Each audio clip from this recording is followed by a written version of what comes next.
Right. Assalamualaikum and good afternoon. Right. So for today, we're going to continue with topic number 7.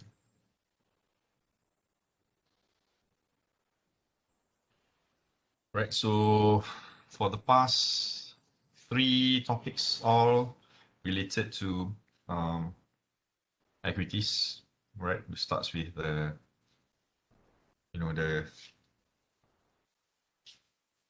country, or call them what? The country analysis, the industry analysis, and then we have the company analysis. And on top of that, the previous topic we've discussed about equity portfolio management strategies.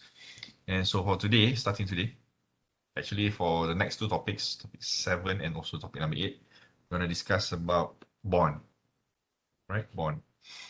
So let's look at the bond analysis and valuation. Just not a reminder, just a heads up. Majority or part of the topics that we're going to discuss, especially in topic number 7, you've learned this before. Okay, it's not new things. But as always, I would like to revisit, the topic so that you can remember, and obviously because there's one part of it which is quite new for you guys, especially when we do the valuation process. Okay, but anyway, first we're gonna revisit what is bond is all about actually. So hopefully, you still can remember what is bond is all about. What are the features and characteristics?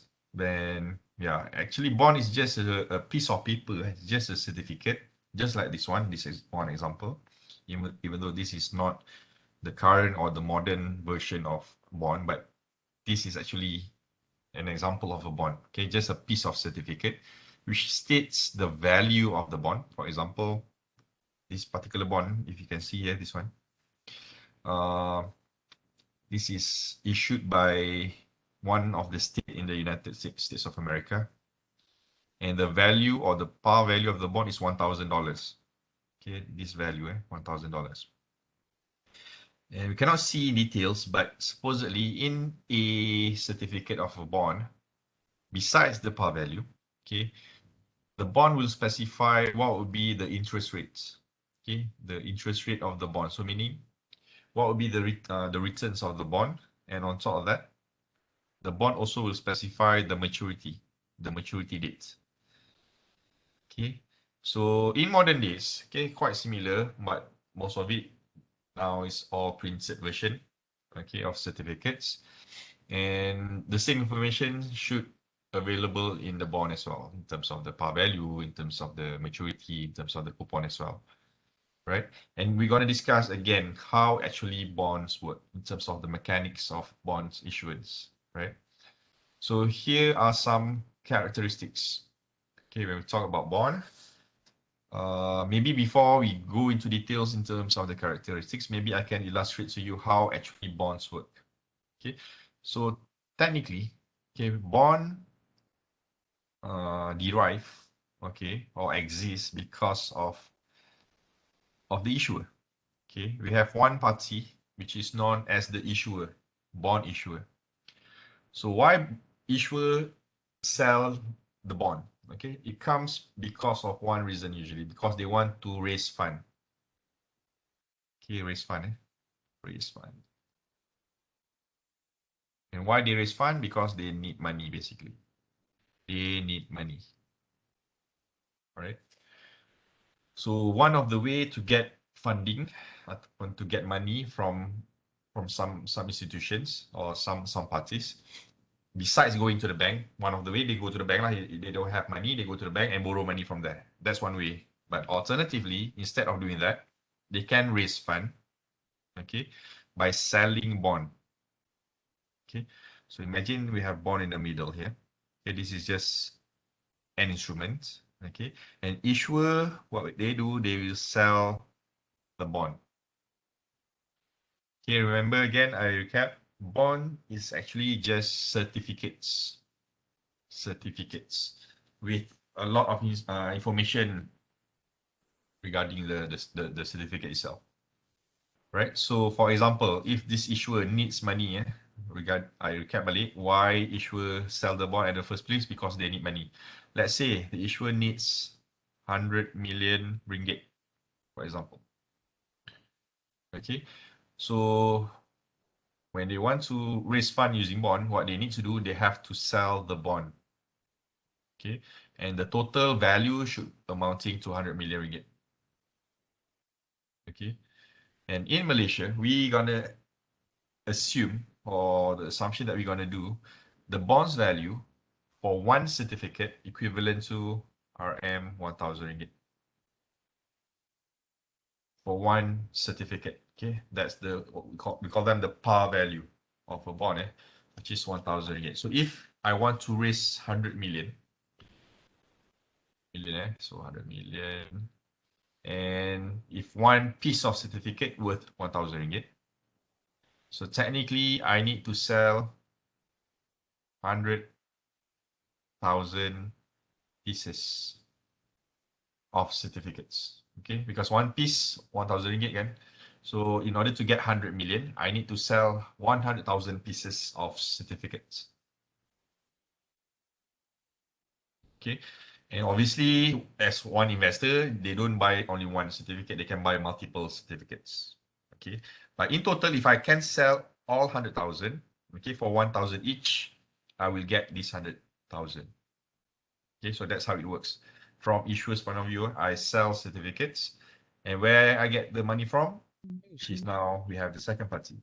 We have the investor. Okay, the investor, or usually we call them as the bond holder.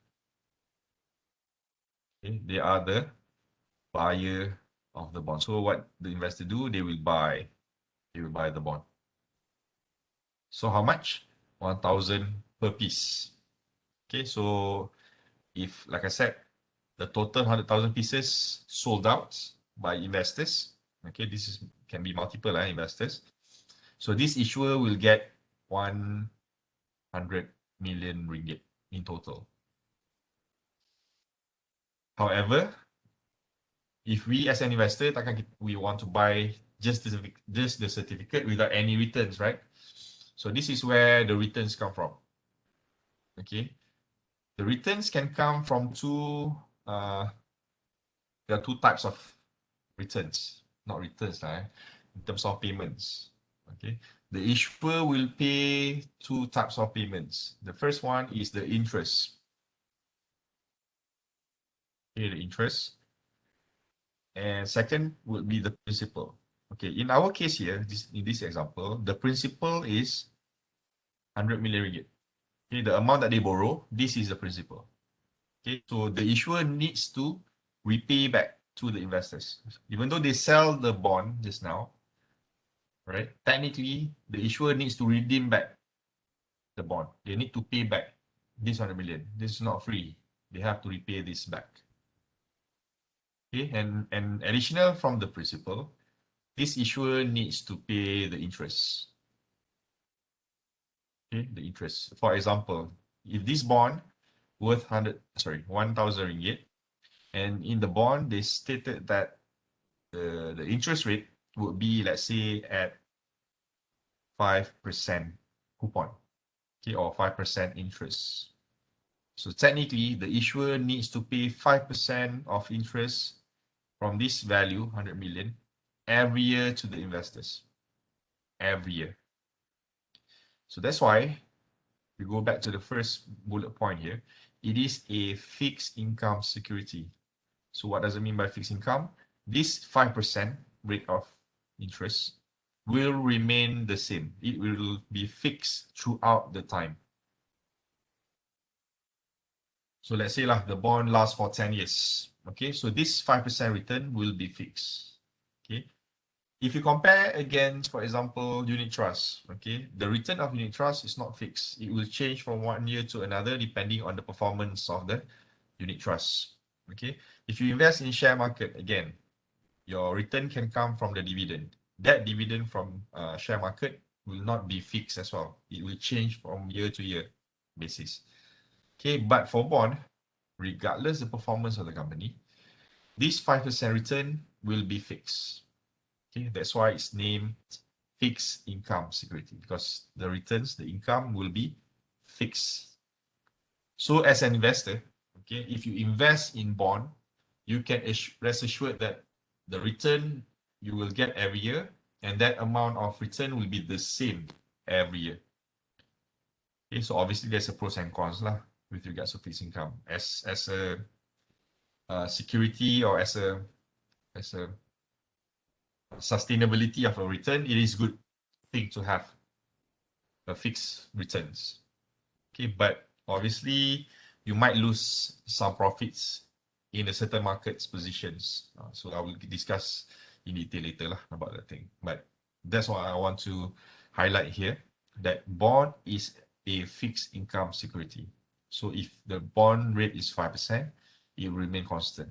And who are the issuer? It can be the government. Okay, the government can issue bond. You can just Google, okay, Malaysian government bond. You can find out Malaysian government issued a lot of bonds actually for the past 10 years. Okay, and why they issue bond in the first place? Because of this, don't forget, because they need money. Okay, and one of the characteristic of bond, which is not stated here at first, let me see, tak ada. It is a long term. Okay, when we talk about bond, this is a long-term instrument. Okay, long-term instruments. So how long? Usually can last between 5 to 40 years. Okay, so it is a long-term fixed income security. So besides the government, which obviously will require money for a lot of things, okay, they need money for the development of the country, to pay the operations of the country, to pay the bills of, in terms of wages of the public sectors, for example, development, infrastructure. So a lot of things they need money for. So besides receiving money from their operations, from the tax, okay, government punya income selalunya datang from tax, right? From their dividends, from their investments, okay. And if they still don't have enough money, they can issue bond, right? That's one thing. And besides the government, obviously the corporates also can issue bonds. And usually when we talk about corporates, companies who are considered as large entities, okay, big companies usually are the one who can issue bond, right? Because when we talk about bond, this is a long-term instruments. And when we invest in the long-term instruments, we want to ensure that this company is sustainable, okay, have fundamentally strong, their finance, right? So that they have enough capacity to pay back. Remember, this is actually similar like loan. It's a loan actually, whereby the issuer who sell the bonds is actually the ones who borrow money. This is the borrower. You can say these are the borrower. Investor technically are the lender. Okay? Investor lend money to the borrower, which is the issuer. Okay, but in returns, we have a certificate. Okay, certificate is just a claim on the assets of the issuer. So that's why, besides the government, usually big corporations, okay, big corporations issued bond. Imagine if a smaller company issue bond, who have the trust to invest in that particular bond? Okay, with small companies with no historical background, historical in terms of their financial background and whatnot. So nobody will have the guts to invest. Okay, no trust to invest. So that's why bonds usually will be issued by large companies. Okay, companies like the one yang common issued bond. Even the bank like Maybank issued bonds. Okay, Petronas might issue bond. Okay, those big companies, right? And as I said, the nature of the payment, okay, come into two forms, the interest and the principal. I go back to the interest payment just now. Let's say this issuance of bond, the illustration here, lasts for 10 years. Say for 10 years. Okay. The issuer sell the bond with the intention to buy back this bond within 10 years, not within 10 years. At the 10th year, they will buy back the bond. They redeem back the bond. Okay, so the nature of payment of interest, they will pay the interest every year. Okay, this interest, how much? This 5% interest. Issuer needs to pay the investor 5% of return every year without fail. Okay, so the interest either can be paid either annually or semi-annually. Okay. And how about the principal? Okay, principal will be repaid to the lender or to the bondholders at maturity. One off, one lump sum amount. So I give back this illustration. The issuer sell the bonds worth 100 million to the investors. Okay, so every year from year 1 until year 10, they will pay interest. How much? 5%, for example. This 5% is not fixed, just an example. So 5% of 100 million is 5 million ringgit. Okay, so technically the issuer needs to pay 5 million ringgit to the investors every year from year 1 until year 10, every year. Okay, but how about this 100 million? Remember, this 100 million needs to be repaid. Okay, issuer needs to pay back this amount. So this 100 million will be repaid at maturity.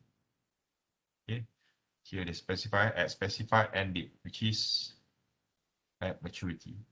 So when is the maturity? During the 10th year, the last or the final year. One lump sum amount. They don't pay every year, the principal. They don't pay every year. They just pay one time at the end. So that's why the nature of bond, you're gonna have a huge outflow. You borrow, imagine you borrow 100 million this year, 2021. Okay, and you borrow for 10 years. When you sell the bond for 10 years. Okay, for 10 years. So 2031 will be the maturity year. 2031, 2031. And during 2031, this company needs to pay 100 million back to the investors. So you can imagine the outflow. Okay, happened that in 2031. Okay, for 2022, 2023 onwards, they just need to pay 5 million every year. It's just the interest. However, this 100 million needs to be repaid at maturity. Okay, so that's the nature or the mechanics of bond transactions lah. Okay, so you're gonna see two sides here. Okay, from issuer's point of view, and obviously from the investor's point of view. So for this topic, we are actually looking more from investor's point of view, because this is investment portfolio, right? So we are the investors. Okay. Anyway, bond investor will be the one who will lend the money. He will be the creditor. So investor, which is the lender of the money, ataupun the lender of the fund. And here we have several types of bond. Okay, we have a discount bond, whereby discount bond refers to the pays the bearer only at the ending. Okay, what does it mean by bearer? Bearer here refers to the holder of the bond. Okay, who are the holders? Technically, the investors. Okay, investors are the bondholders, and at the same time are the bearer. But this bond held by the investors are transferable. Okay, meaning bondholders can sell the bond before maturity. Okay, before maturity. So whoever holds the bond at that point of time are considered the bearer. Okay, the bearer. So bearer are the one who will receive the payments of either interest or the principal. Okay, because like I said, the ownership of bond is transferable. You can transfer this bond to other people, meaning you can sell to other people. So who are the current owners are actually the bearer of the bond. Anyway, this is the bond, coupon bond, just like what I mentioned just now. Right.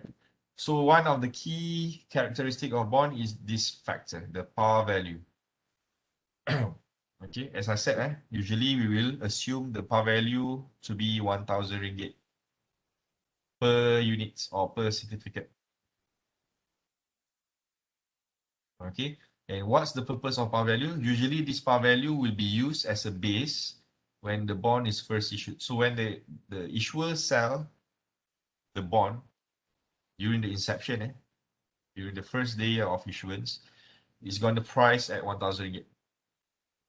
That's the value of the bond during the sales of the bond, 1,000 ringgit, which is the par value. However, the price of the bond will fluctuate. It will fluctuate. It can go up and down throughout until maturity. Imagine like it's a long term, right? Let's say for 10 years. From year 0 until year 10, the price can fluctuate ups and downs from 1,000 ringgit. So if this is par value is 1,000 ringgit. Okay, 1,000 ringgit.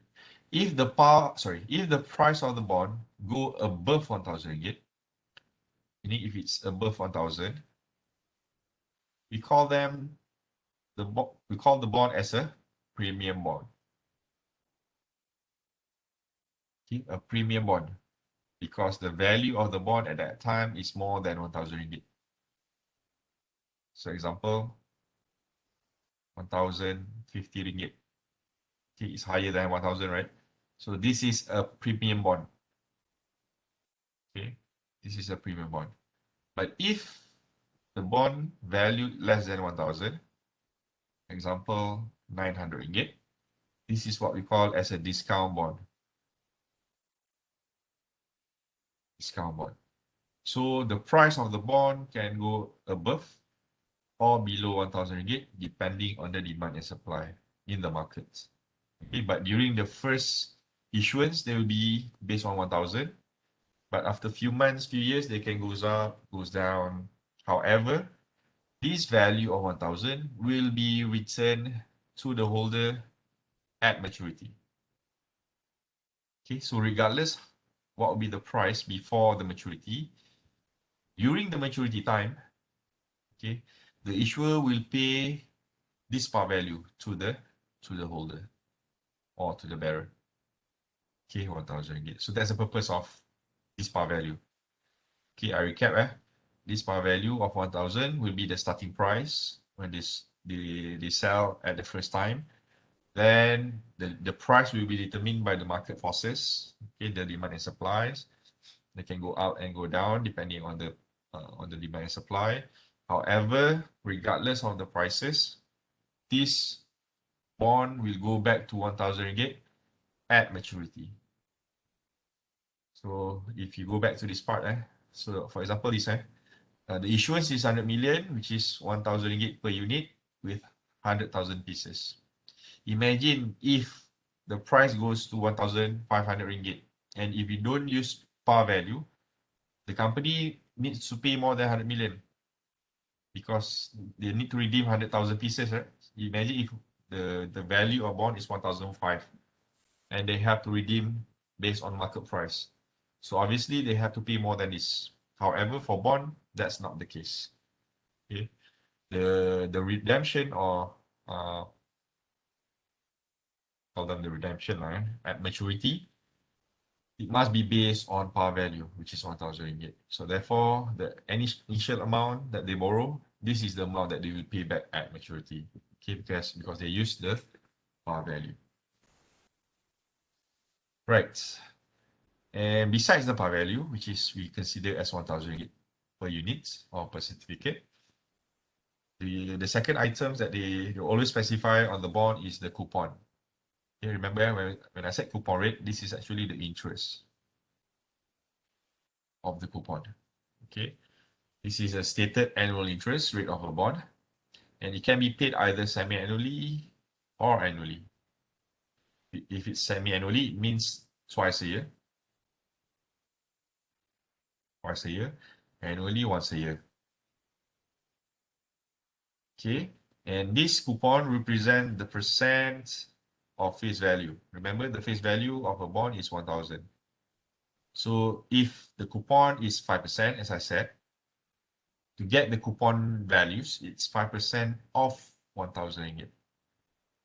Okay, 5% of 1,000 technically be 50 ringgit. If 5% lah, if the rate of coupon is 8%, so 8% of 1,000. Okay, remember the coupon rate always based on face value. Okay, always based on face value, which is 1,000 ringgit. So it can be 5, 7, 8, 9, 10, whatever. You have to multiply this against the face value to get the coupon value, coupon in ringgit. Okay, and that is based on for one certificate, obviously. Okay, so that's coupon, the interest rate stated on the bond, and this is the amount of interest that the issuer needs to pay the investor, and this is the rate of return to the investor. And besides the coupon rate, obviously they need to specify the maturity,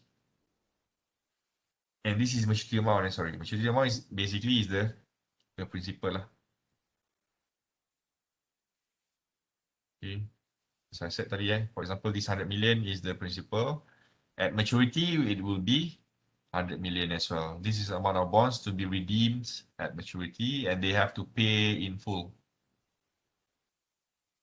One lump sum amount. Okay, they don't pay by installment. That 100 million, if they borrow 100 million, they have to pay everything in one lump sum amount, not based on installment.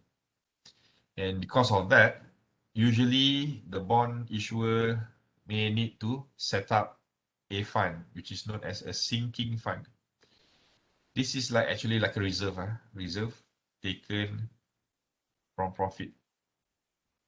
Okay, imagine you set up a fund, okay, and whenever you gain a profit from your business, you take a portion of it and put it in the sinking fund. Okay, so that for, let's say for 10 years, if you keep every year a portion from your profit, and during the 10th year, okay, during maturity, then you can pay the one lump sum without any problems because you're already safe, okay, in your sinking fund. Okay, if you don't have the sinking fund, imagine how you want to get this 100 million back.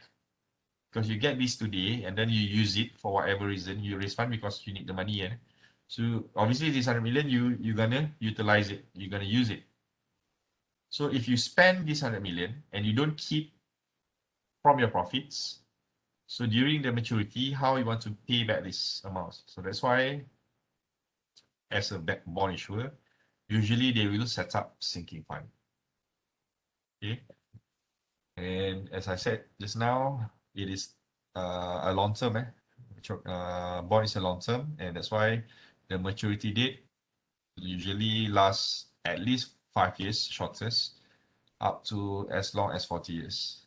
Okay, but 40 years, which is for me is quite long, and seldom companies or even government issued bond last for 40 years. Okay, usually they will last 10 years, 15 years. Okay, that's common. Okay, but as long as within this range, 5 to 40 years. Okay, and this is the length of time from the date of the bond is issued until maturity. Okay, when bond is redeemed is during maturity.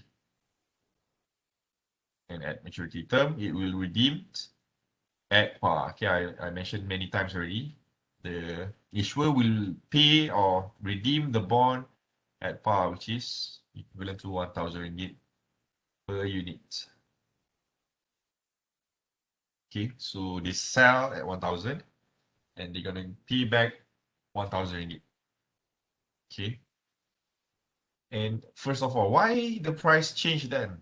Okay, why I said earlier, why the price can go up and down. So as I said, bond is transferable.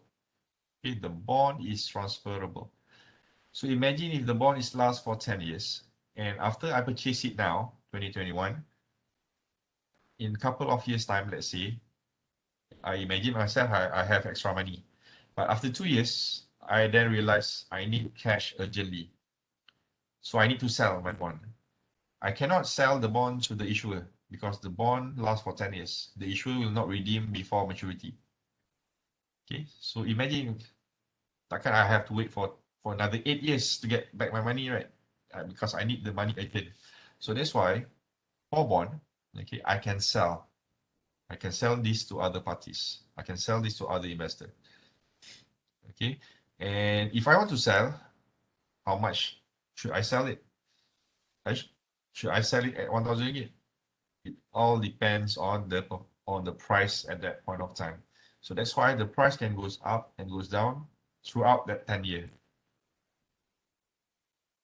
If the demand for bond is high at that point of time, then the price of a bond can go above or beyond 1,000 ringgit. So therefore, I can sell at a higher price, 1,050 or 1,100 ringgit, for example. And if the opposite, if the demand is low, there's no one wants to buy this bond. And if I want to sell it urgently, I need to sell at discount. I need to sell at 900 ringgit, then other people can buy at a discount price. Okay, so that's how the price of the bond will be determined. Okay, we will discuss again in terms of price determination of the bond later. Okay, but the price of bond can change. So how much I want or I need to sell, it depends on the price during that time. Okay. However, during maturity, I mentioned also many times, regardless of the price that you pay in middle, in between, you're gonna get 1,000 back. Even though you paid more, let's say you buy a premium bond, 1,100 ringgit during the third year of the bond, and you keep it for the next 7 years, okay, until maturity. At maturity, the issuer will not pay you 1,100 ringgit that you paid. Okay, they will pay you 1,000 only. Right? So that's the nature of bonds maturity terms. Okay, in terms of claim. Okay, in terms of claim. Bondholders, okay, as investor of bond, yeah, you have a priority of claims. Okay, priority of claims of the assets ahead of common and preferred stockholders.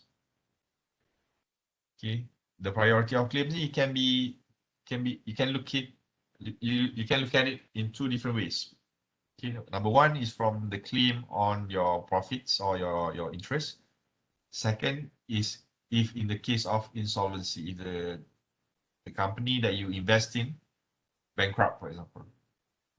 So you have the priority of claims. Okay, so if you want to talk about claims, you can rank, okay, in this manner. Number one, the first party to receive claims would be bond.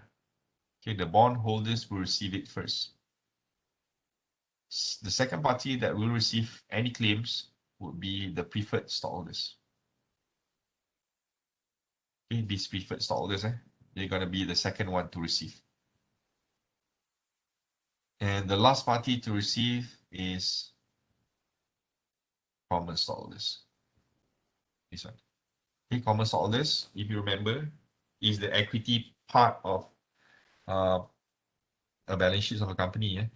So they are the owners of the company. So therefore, in terms of claims, they're going to be the last one to receive. Okay. You can check this by looking at the income statement. Okay, you still remember income statement, right? Let's say dalam income statement, you have on top revenue, you minus operating costs and whatnot. And at one point, we're going to get earning before interest and taxes. Here, also known as operating profits. Okay, earning before interest and taxes, or also known as operating profits. So from here, this is part of income statement. Yeah? After you deduct the cost of usul, and then you deduct operating costs, then you're going to get operating profit, which is earning before interest and taxes. So next, after this EBIT or EBIT, you will pay the interest. As a company, they have to pay interest. And this interest includes bonds coupon. Okay, remember bonds coupon are interest, right? So as a company, they need to pay the interest every year for bond. So that's why as bondholders, you're going to receive your payment after the company get their operating profit. Not even net profit, yeah. This is in the interest section after the operating profit. After they minus the interest, then we're going to get earning before taxes. Okay, earning before taxes. And as a company, they usually have to deduct the interest before they can decide or determine how much tax they have to pay, because interest, especially on bond, are not taxable. Okay, are non-taxable. So that's why they need to remove the interest from the profits in order to determine how much actually they have to pay. They have to pay the tax. You've learned individual tax, right? The individual tax, they have chargeable income, where after they deduct all the release, right? So similar like EBT lah. EBT is the chargeable income for the business. Okay, after they deduct the interest, because interests are not taxable. Just like reliefs, our reliefs, personal reliefs 9,000, for example. We have lifestyle reliefs 2005 plus another 2005 this year. So that kind of reliefs are not taxable. Okay, we have to deduct that from our income. And after that, then we get the chargeable income, and that chargeable income is chargeable or taxable, and that chargeable income will be used to determine how much tax that we need to pay. Similar like company lah. So the company use EBT, earning before tax. So once they have this EBT, then they're gonna pay the tax. Okay, so once they have tax, they pay the tax, then they get the earning after tax or net profit. And this net profits, after they declare the net profits, if I put it here, net profit, they're gonna pay dividend first to the preferred stockholders. So that's why the second party to receive is the preferred stockholders, because they are entitled to get the claim first. Okay, and remember, not sure whether you remember or not, for preferred stocks, companies doesn't have to pay the dividend every year. Meaning, as compared to interest, interest is compulsory. They have to pay interest every year. But for dividend, it is not compulsory. But for preferred stockholders, okay, some of the preferred stockholders, they have a cumulative preferred stock. So meaning, if you don't pay the dividend this year, you have to pay next year. So that's why as a preferred stockholders, you're gonna get this ahead of the common stockholders, because common stockholders only will get their payment if the preferred stockholders being paid. Okay, so if dividend to preferred stockholders have been paid, then the common stockholders will receive the dividend. So that's why the final party to receive will be common stockholders. So after that, then the balance they will put it in asset earnings. Okay, so that's the claims. Okay, that's the claim. So interest for bond, they will receive it first. Second, which is very, after the net profit, then the dividend to preferred stockholders, and lastly to the common stockholders. Okay, Simplify, I already mentioned earlier. I don't want to talk about it anymore. This is just a fund so that the company have enough money to pay back the principal to the investor. Okay, and for bonds, okay, the contract is known as indenture. This is a bond contract, and obviously in a contract they will specify all the terms and conditions. Okay, and they will specify PNC terms and conditions. Okay, and indenture is a legal contract. Okay, it's a legal contract. Okay, and this legal contract is in between of the issuer and also the holder, obviously. And besides that, we have another party, which is the trustee. Okay, trustee. Who are trustee? Trustee,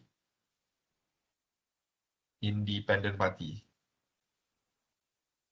Okay, they are not investor. They are not part of issuer as well. They are independent. And what's the purpose of issuer? Issuer represents the holders. Okay, they will look after the holders' interests.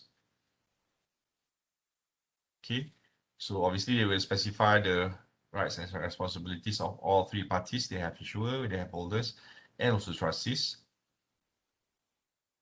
And everything like related to terms and conditions, provisions, in terms of the face value, as I said, usually was 1,000. So if there's any other than 1,000, they have to specify the indenture, how much the interest rate, what will be the maturity dates, okay, the payment schedule.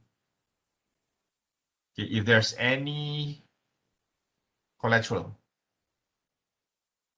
okay, for types of bond, there are bonds which are considered secured, and some of the other bond is not secured. Okay, for secured bond, they will pledge securities or collateral. Okay, they pledge properties, can be building, okay, in the form of real estate. Contohnya. It can be in a form of for companies related to airlines, for example, they can use airplanes as properties. Okay? And all of this information needs to be inside the indenture in terms of the description. Okay, what is the value of the property? Where is the property located? Okay, everything about the property needs to be mentioned in the indenture as a collateral. Okay, provisions of redemption, call, and also sinking fund. They need to mention in the indenture as well. Okay, call. I think you've heard about call in bond. As I said earlier, bond is a long term, let's say for 10 years tadi kan. So maturity during the 10th year. One of the provisions in the bond issuance, they have a call feature. Call means they redeem before maturity. So let's say when they issue the bond, it's supposed to last for 10 years. Okay?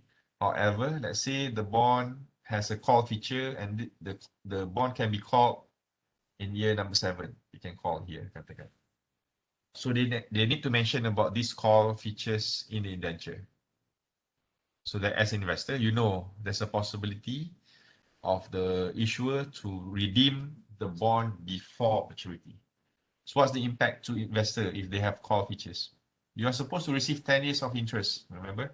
You're going to receive interest every year. But if the bond can be called in the 7th year, so these 3 years, you're not going to get interest. You're not going to get return. Okay, so you need to know about this before you invest, obviously. So that's why you need to know, or in the provisions of the indenture, they need to mention about the call features, if any. This is not compulsory, but if any, you need to mention in the indenture.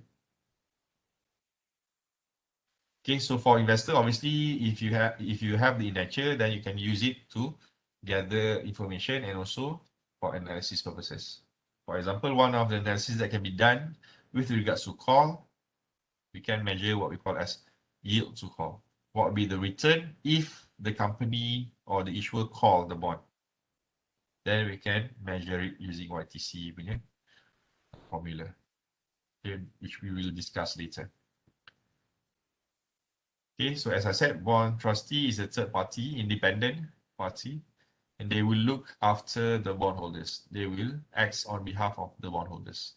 So technically what they do, they will be the eyes and ears of the individuals, investors, or even the corporate investors. So what kind of role that they can play? Remember, bonds needs to be paid every year by the issuer to the investor. Let's say that's one particular year, the issuer haven't paid the interest or the coupon to the investor. So the investor can go to the trustee and report that the issuer haven't paid according to the schedule. Okay, and therefore, as a bond trustee, they have power. They have power to take corrective measures.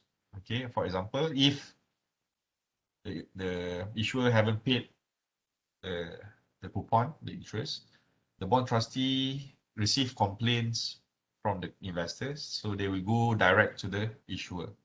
And if the issuer still doesn't pay the coupon, they can go to the courts. Okay, because they violate the terms and the conditions of the indenture. That's one thing in terms of coupon. It can be a lot of things. It can be about the coupon payment. It can be about the usage of the properties. Okay, for example, the properties they pledge. However, during the pledge, tiba-tiba dijual, they sold it to others. So this can be reported as well because this is violate terms and conditions. Okay, and that's why we have a third party bond trustee, so that this bond trustee can be as a independent party that will take control of the situation. Okay, one of the things about bond in Malaysia, bond issuance in Malaysia, every bond in the country except government bond, except government bond, every bond issuance, okay, except government bond needs to be rated. Okay, needs to be rated. Who will rate the bond? The rating agencies. Okay, the rating agencies. So that's why every bond issuance will have ratings. Okay, they have ratings, bond ratings. And this rating will provide holders, the potential investors, a guideline whether the bonds have high or low risk. Okay? Usually, if the bond has a high rating, it indicates low risk. Okay? If the bond has a low rating, it usually indicates a high risk bond. And who are the raters ataupun the rating agencies? We have a few here, as you can see. First, we have RAM, Rating Agencies of Malaysia. Okay, this is a Malaysian company lah, Rating Agencies of Malaysia. The second company ataupun the second Malaysian company of rating agencies are MARC, which is Malaysian Rating Corporations. Okay, and these two are Malaysian-owned rating agencies. But besides Malaysian-owned, similar like banks lah. In Malaysia, we have Maybank, CIMB, right? And we also have international banks like HSBC, OCBC, and whatnot. We also have international rating agencies. So we have Standard & Poor's. Okay, in short, we call them as S&P. S&P, Standard & Poor's. We have Fitch Investor Services, or Fitch. And you can add one more here. The third international rating agencies is Moody's.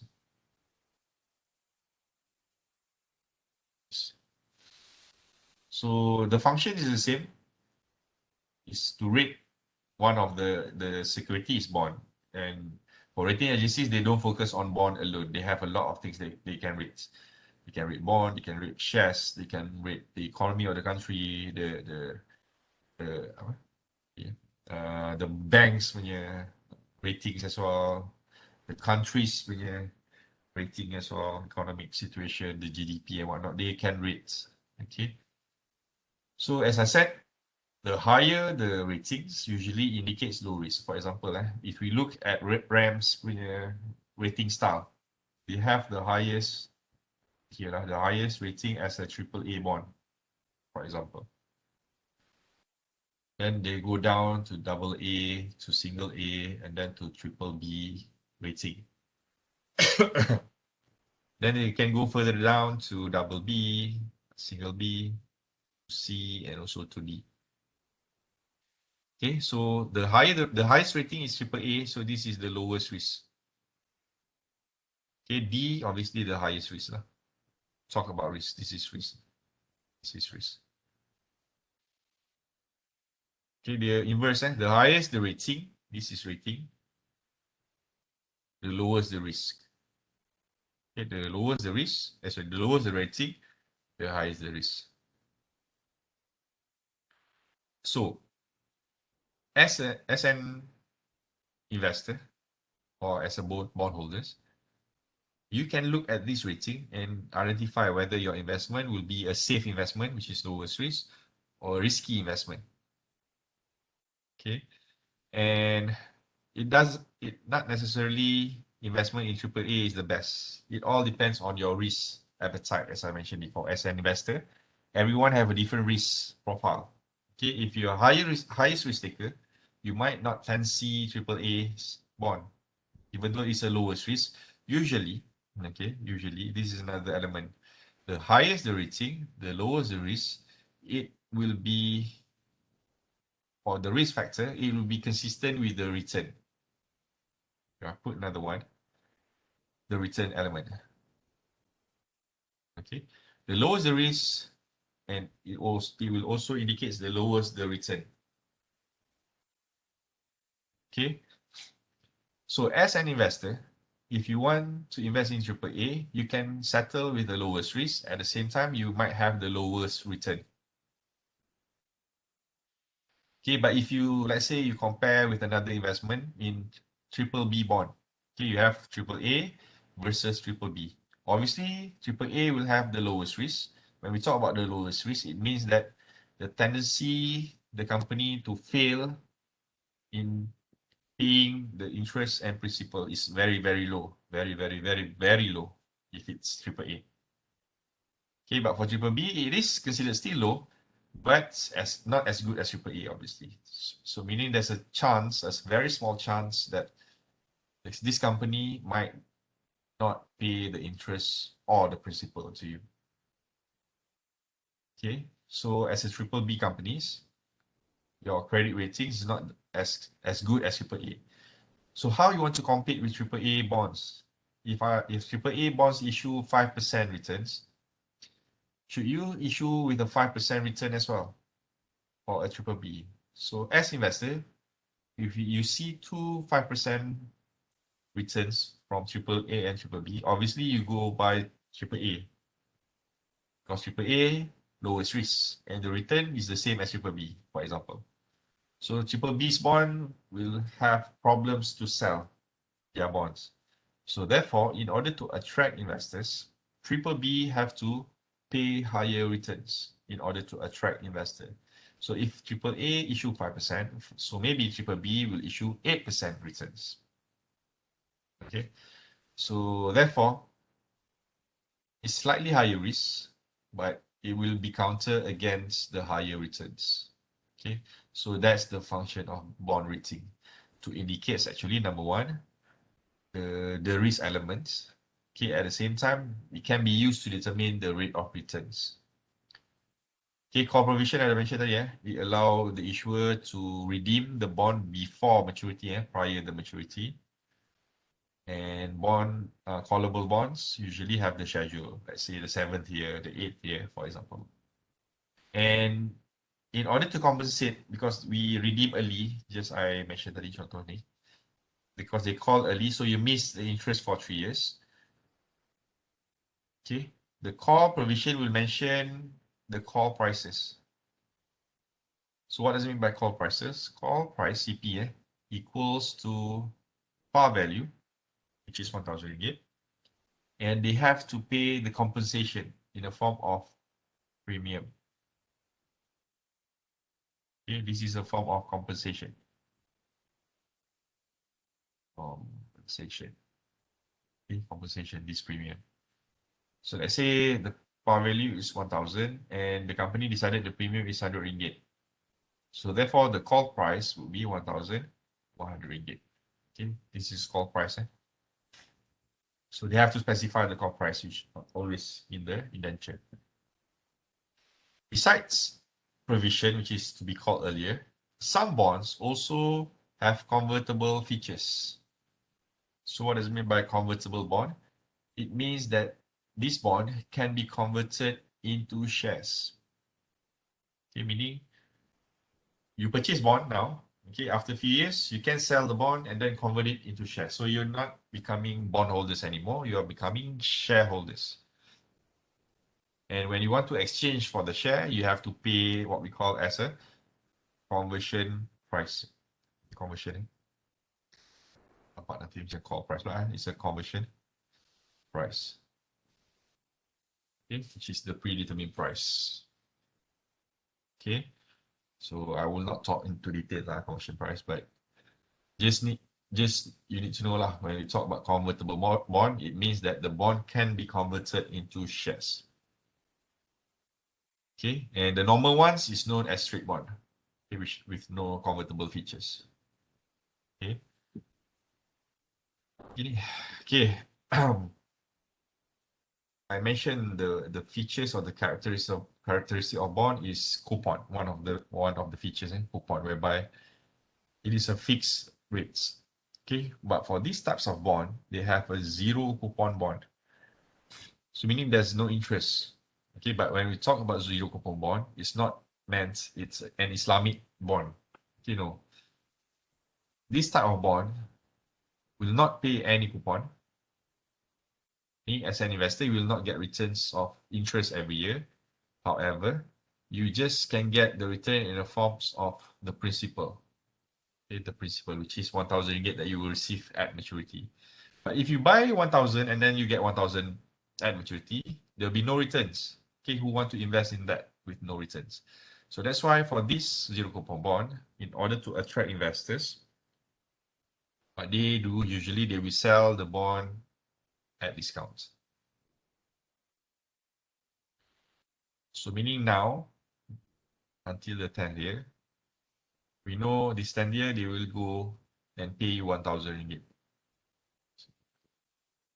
Okay, so during the inception or during the sales of the bond, okay, the issuance, they might sell, let's say, they will sell you 750 ringgit per unit. Okay, they will sell at discounts. And remember, after 10 years, okay, the issuer will pay you full price, 1,000, which is the par value. And the difference between the two will be your profits as an investor. So investor for zero coupon bond will not base on the interest coupon, but based on the redemption price. Okay, junk bond. Junk bond you can associate with this rating just now. Okay, those with lower ratings, which higher returns, which also known as junk bond. Okay, junk bond because they have a high risk with a high returns. And usually this junk bond associated with companies related to LBOs, average buyouts, mergers who are in the verge of mergers or troubled corporations. Okay, remember when the ratings are lower, usually they have problems. Okay, so that's why this junk bond with troubled corporations have a lower rating. Okay, when we talk about lower ratings, usually with higher risk. Okay, so we call them as a junk bond. Okay, this lower rating kat sini ni, this is what we call as a junk bond. Okay, triple B ni still considered good. Junk bond starts from double B downwards. Okay, high ratings, perhaps might offer high returns. However, yeah, you expose yourself with a high risk kind of investment because there's a tendency that they don't have capacity to pay back the investment. That's why they call them as a troubled corporations. Okay, last three debentures. Okay, debentures ke subordinate nanti you baca lah. I just want to share with you the bond have two types. Okay, two categories. We have secured. We have unsecured. Secured, just like this. So what's the difference between secured and unsecured? Secured means they have collateral. So the bond issued, the issuer of the bond issue the bond, sell the certificates. Together, they pledge their properties as part of the issuance. So meaning if the company cannot repay back the bond, they can use the asset that they pledge in order to settle the debt, the bond.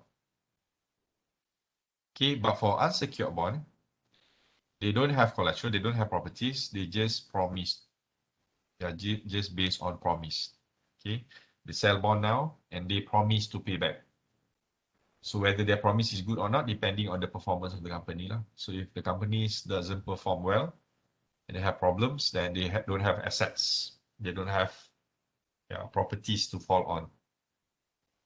So therefore, this unsecured includes debentures and subordinated debentures. Okay, the one with collateral, if you recall, I mentioned tadi.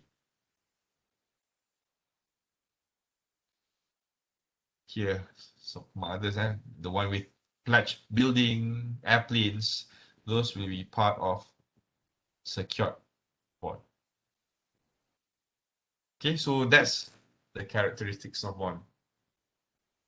Right, let's take 5 before we move on to the calculation. So all of this, again, I recap. This is not new.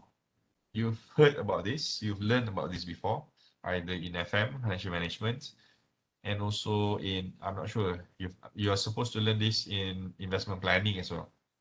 Okay, supposedly. Okay, but this is just a recap as a refresher. so that you can still remember what this bond is all about, the features, the characteristics. But next, we're going to move on to the valuation process. Okay, for today's valuation, again, this is a repetition. You've learned about this before. Okay, you're going to see the VB, the valuation of bond. You're going to learn about current yield, the CY. We're going to learn about YTM, yield to maturity, and also yield to call, YTC. Okay, this is what we learned today in terms of the valuation of bond, right? But for our next meeting, because we cannot finish everything by today, because a lot more to be done for valuation of bond for the second part. So for today, we're just going to focus on these four, right? And the rest we're going to continue next week. But anyway, let's take 5 before we move on to the valuation of bond.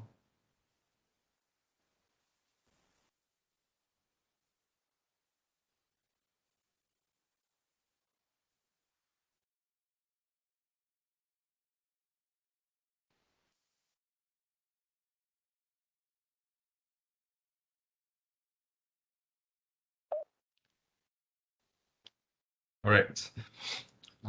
So let's look at the valuation of bond, yeah? So the value of bond, this is basically the first one, the VB, determined by the present value of the expected cash flows. So what we're going to do, we're going to present value. Okay, remember the concept of time value of money. We're going to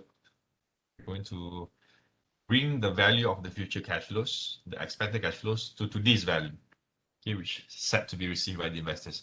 So what kind of cash flows? So we have two parts of cash flows. First is the interest coupon. Remember, in the bond we have two types of payments, right? First is the interest, the coupon payment, and second is the principal, which will be received at maturity. Okay, will be received at maturity.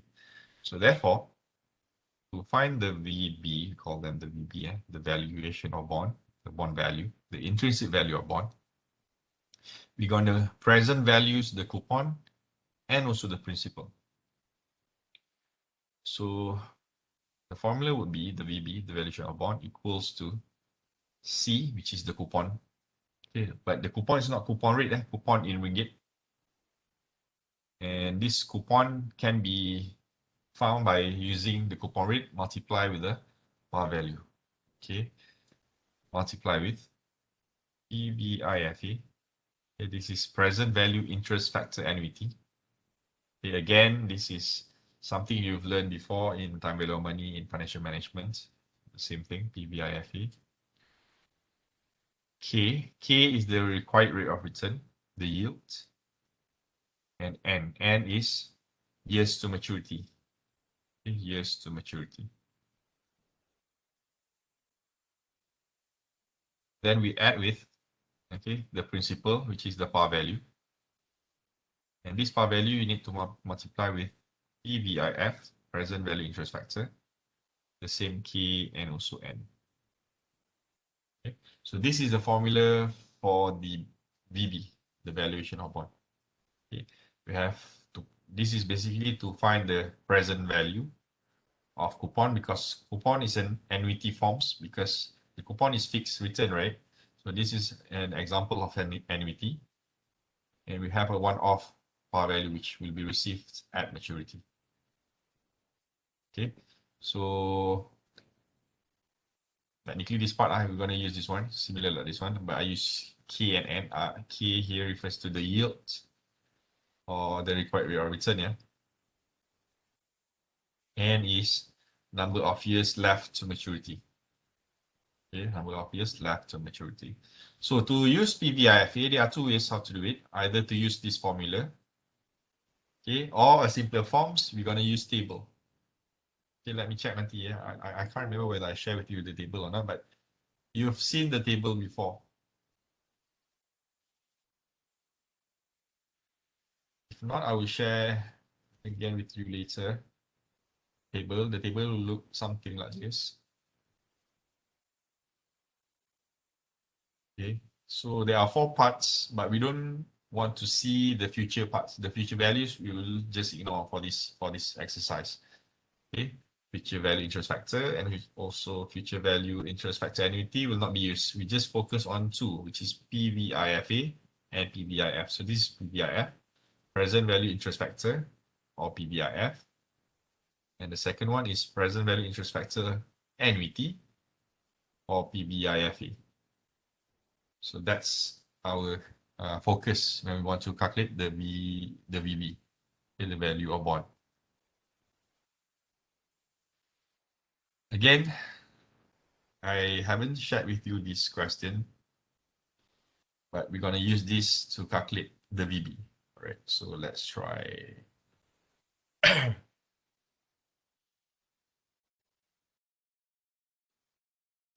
Let's try number one then. Okay, the current price of ABC bond is 925 ringgit. Okay, 925 ringgit. So this is the current price. So this is the market price. The coupon is 65 ringgit. So this is C, 65 ringgit annually. And the bond has a par value of 1,000. So this is our par value. And the bond has 8 years to mature. So this is our N. And the current rate is 10%. So this is our K or I. Okay, whichever you want to use. For me, I use K. So the question asks, would you buy the bond and why? Okay, so using the VV formula,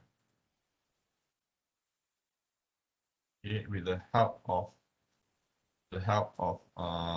the future value tables later, I'm gonna lay down information.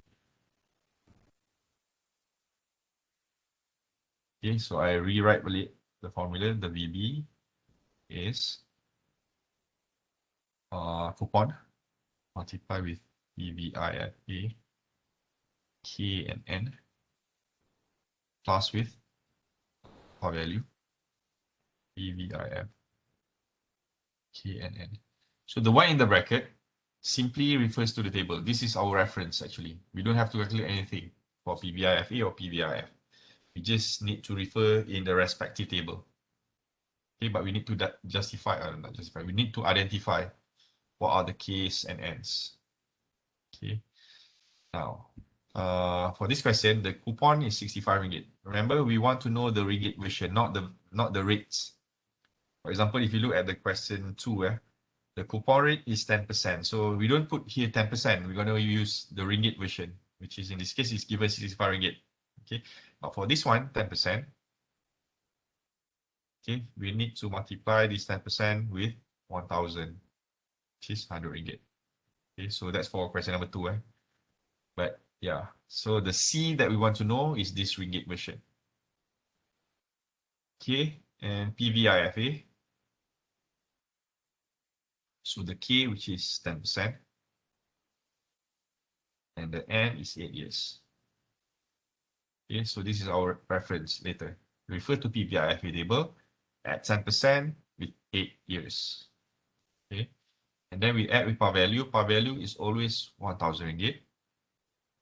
Same PVIF, 10% and 8 years. So now what you need to do is go to the table, this table.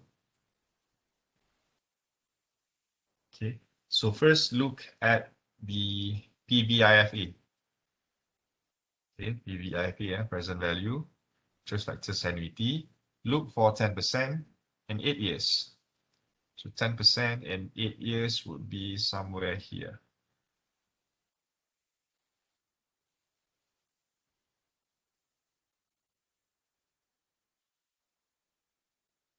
Okay, 10% and 8 years will be, sorry, okay, 5.3349. Okay, this one I highlighted here, 5.3349 and 10%, 8 years. So what you're going to do, just put this 5.3349 here. Okay, the one in the brackets. Then we add with 1,000, which will multiply with the PVIF. So now go to the second table, which is this one. Okay, present value interest factor, and use the same rates, 10% and 8 years. It will be here. Okay, you cross-reference, you get 0.4665.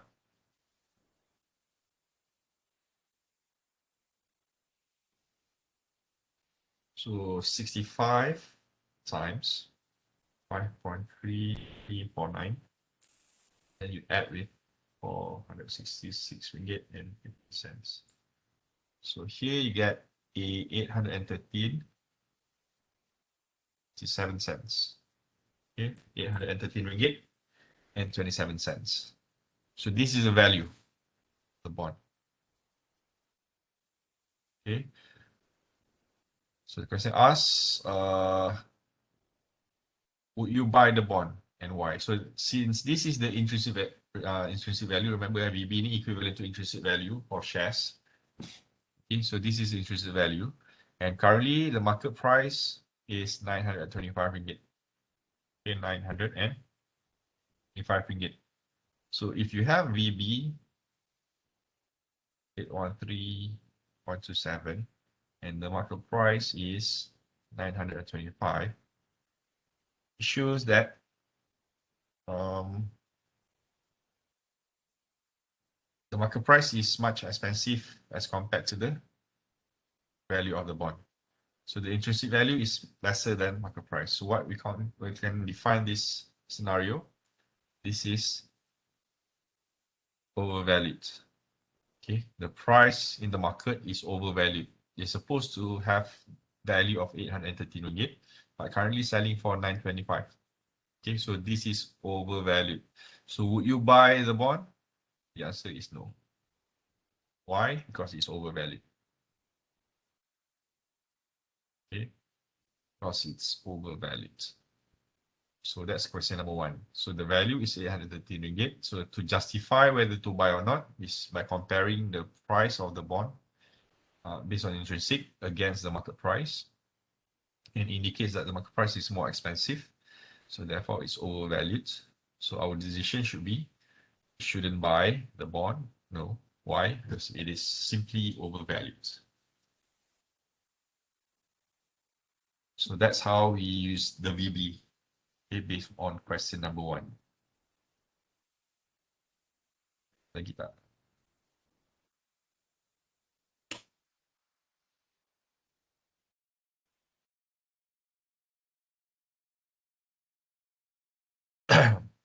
Okay, let's look at this question number 5. Okay, question number 5. Jeju Berhad has an 8%, okay, 30-year bond issued 18 years ago. Okay, the interest of the bond is paid semi-annually. So this is a bond with a semi-annual payment. Currently, the bond sells at a premium of 25%. Remember, the price of the bond can go up and down.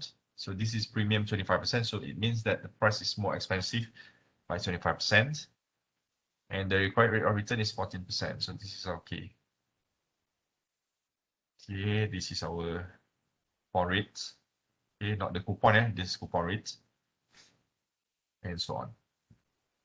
Now, because of these semi-annual terms in the coupon, we're gonna have to make some adjustment. Okay, we have to make some adjustment. What kind of adjustments? Right. So when the payment of bond is any other than annual, for example, semi-annual, we're gonna have to make some changes to 3 parts or to 3 things. What are the things? We need to change the C, need to change the K, and we need to adjust the N. So we need to adjust these 3 things. Okay, so what kind of adjustment? Okay, so let's look at annual first. If annually, right, if the coupon is based on, let's say, 12%. The coupon rate is 12%. So the coupon would be 12% times 1,120 ringgit. Okay. How about the K? Let's say the K is, I don't know, 14%. Okay, 14%. So the K will be 14%, and the N, let's say 3 years. Okay, so for annually, there'll be no changes. So we're gonna use 12%, which is 120 in our C. Let's say the K It's 40%, we're going to put 40% here. And 3 years, you're going to put 3 here as for N. But for semi-annual, like this question number 5, for semi-annual, we have to make adjustment for C, K, and N. So what kind of adjustment?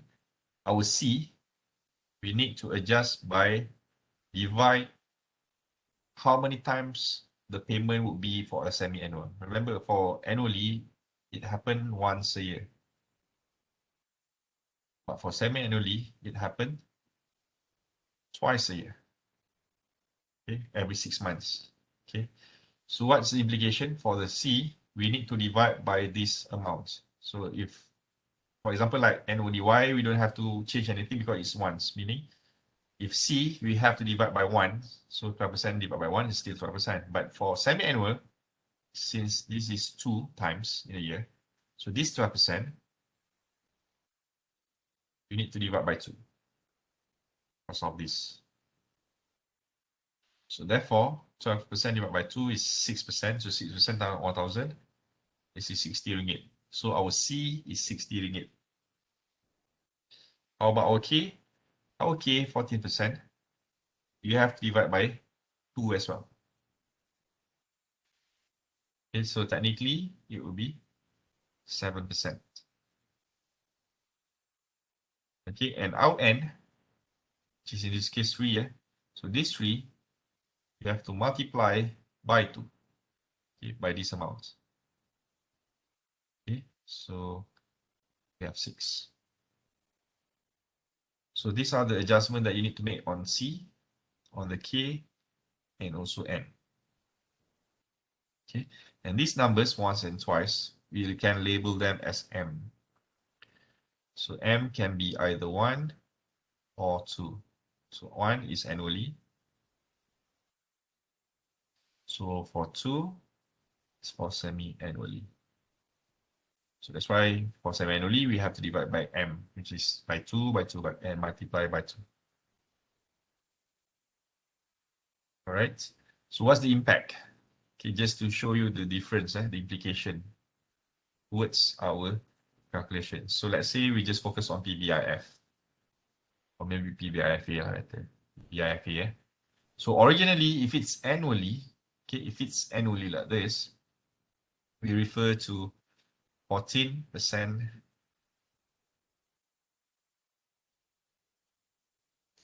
Okay, 14% and 3, which is this one. 2.3216. 2.3216. Okay, based on this 14% and 3 here. But if it's semi-annually, we need to adjust. It's not 40% anymore. We're going to refer to 7%. Okay, 7%, but at the 6 year. So 6 year here. So you can see the rates from 2.32 to 4.7665. Okay, so it's a lot. Actually, if you multiply by 2, it still will not be above this 4.7655. Okay, so this is the adjustment that you need to make based on based on C, K, and also N. So based on question number 5 just now, this one.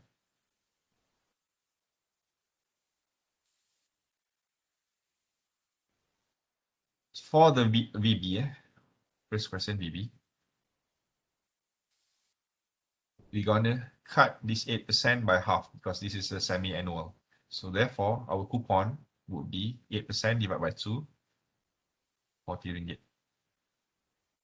8 divided by 2 is 4%, so 4% times 1,000 is 40 ringgit. So refer to PBIFA. The K is 14%, and this K needs to divide by 2, which is 7%. And the N. Okay, for this question, even though the bond was issued for 30 years, okay, the bond issued for 30 years, so technically, be a 30 years bond. Okay, however, the very next information, they said the bond was issued 18 years ago. So it means that This bond is not issued now.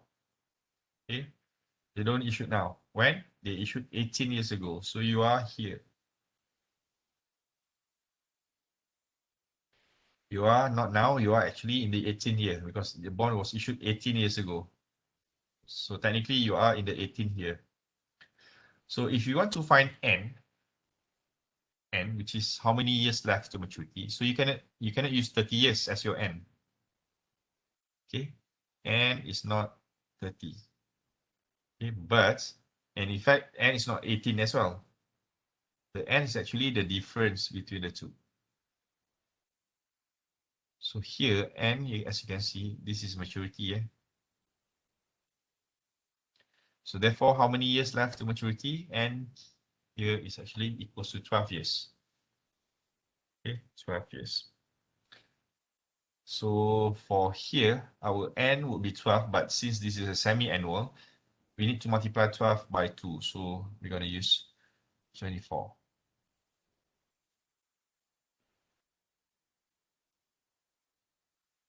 Okay, so 24. So I just rewrite balik kat sini lah. Your original CR, current ratio, coupon rate is 8%. Your K is 14%. Your N is 12. This is annual, based on annually. But since this is semi-annually, your coupon rate now, you need to divide by 2.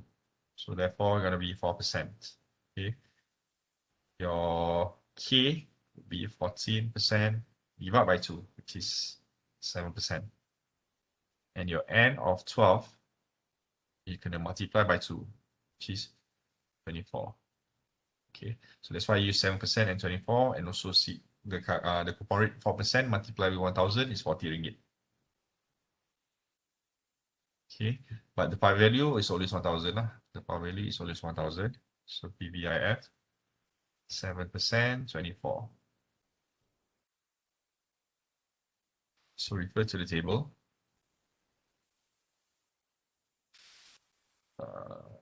PIFA 7%, 24, 5, 10, 20. Just to be sure, 24, I guess here. 7%, 24 is here. 11.64, sorry, 11.469. Add with 1,000. And for the second one, look at 7%, 24 as well. Should be here. 0.1971.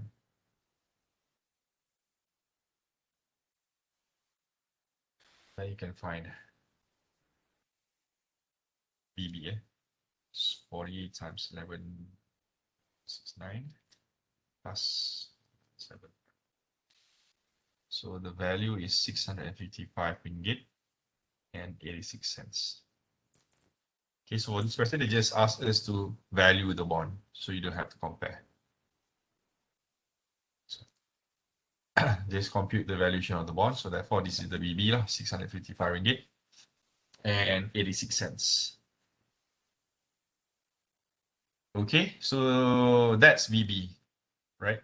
Just be careful if it's any other than annually. So usually semi-annually lah. So if it's semi-annually like this, you have to make adjustments to the C, to the K, and to the N.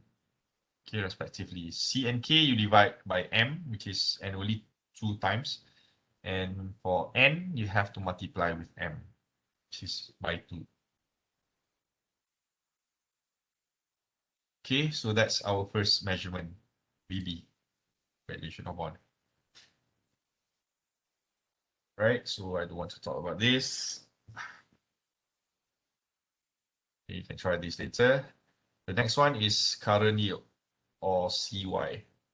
Okay, in short.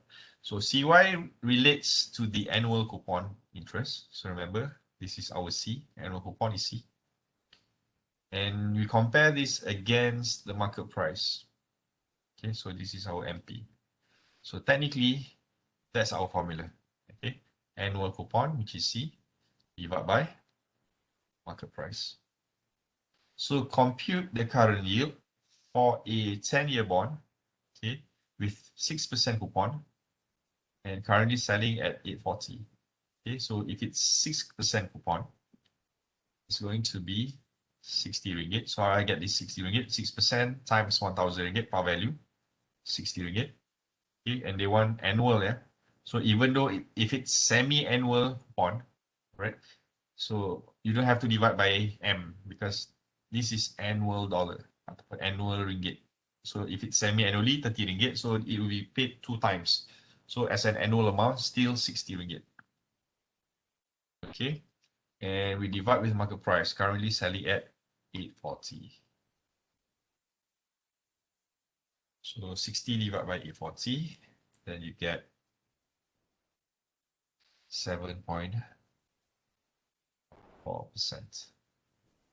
Okay, 7.14%. So what does it mean? Based on the current price in the market, your return be 7.14%. This is assumption. Okay. If it's based on par value, it will be 6%. But since the market price is go below than 1,000, your rates of return would be higher. But if it's the market price goes premium, meaning if your price is more than 1,000, you're going to get less than 6% return, or less than 6% current yields. Okay, so that's our second one, current yield. So kasi na dito soalan current yield. Let me see.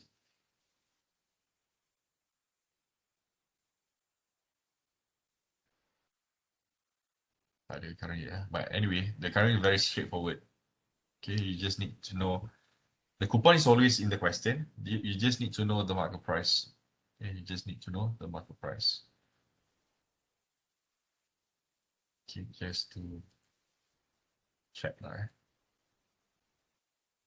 Okay, for question one, yes, you can calculate the current yield if you want. Question one, because you have the C and we have the market price of 925. So if you want to find current yield for question number one, it's simply 65 divided by 925.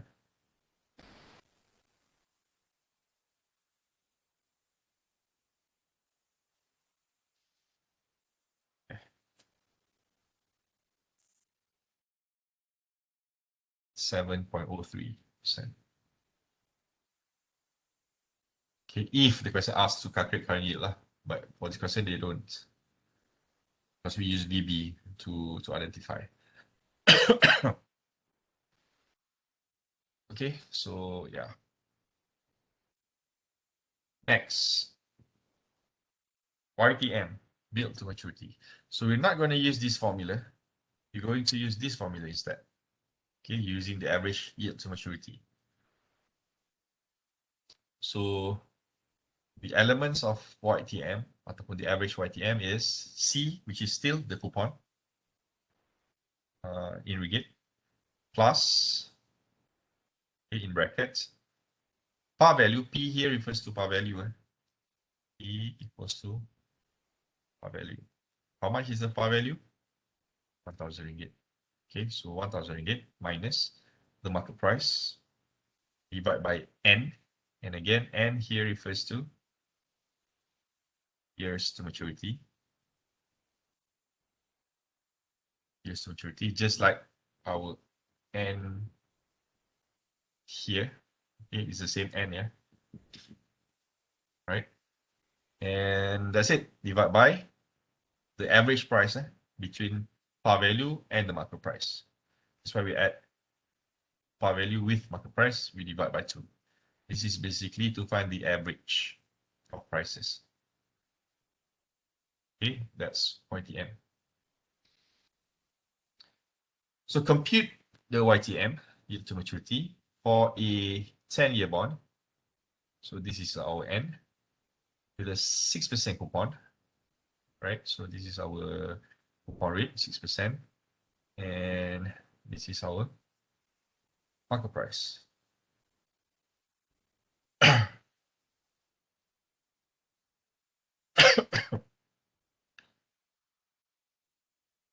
Right? And by the way, if you look at this, we have C we have N as well. Remember dalam VB, okay, in VB here, we have C, we have K, we have N, which we have to adjust if it's semi-annually, right? Similar like YTM. Sorry. We don't have K, right? But we have C and also N. So what does it mean? Again, the rule applies here as well. So for C and N, okay, we're going to divide by M and N multiply with M. It's semi-annual. Okay, for semi-annual, you're going to do the same for C and N. Okay, C, you divide by M. So as we all know lah, when we talk about semi-annual, the M equals to 2 lah. Okay, so you have to divide by 2 and multiply by 2. Right, for N. So compute the average YTM based on this information. So let's say number one, I'm going to calculate the YTM using the formula earlier. So the coupon is 6%, which is 60 ringgit. 6% times 1,000 is 60 ringgit. Then we're going to add with the par value, 1,000, minus with the market price of 840 ringgit. The N, which is maturity, is 10 years. Okay. And we divide with the average prices 1,000 plus 840 divided by 2. So 1,000 minus 840 divided by 10 plus 60 ringgit. And you divide with the average price of 1,840. And you times 100 to get it in percentage. You get here 8.26%. 0.26%. So this is the yield to maturity based on annual. Based on annual. Right, but what happened if it's semi-annually? Right. So there are two ways how to look at this. The fastest one, okay, the fastest one to find number 2. Okay, the fastest one is actually 8.26%. We divide by 2, which is 4.13%. So this is the fastest way to find YTM for semi-annually, right? Or you can use the same formula, which is or M equals to, so C is 6%, right? So remember, for C we need to divide by 2 because this is semi-annual. So 6% divided by 2 is 3%. So 3% times 1,000 is 30 ringgit. Okay, plus with 1,000 minus 840. And we need to divide by N. And it's our N, you have to multiply by 2. So you have to multiply by 20. Sorry, you divide by 20. You divide by everything back. 1840 divided by 2. And believe me, if you calculate this, you're going to get 4.13%.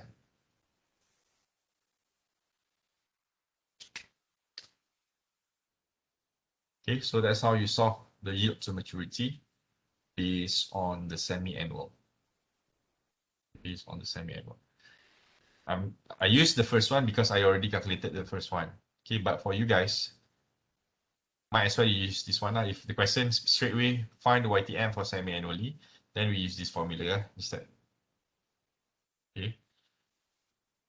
We use this first one because we know 8.26 based on annual. But for the question that they will ask, normally they will not ask this kind of question. They will give you scenarios either annually or semi-annually, just like question number 5 just now.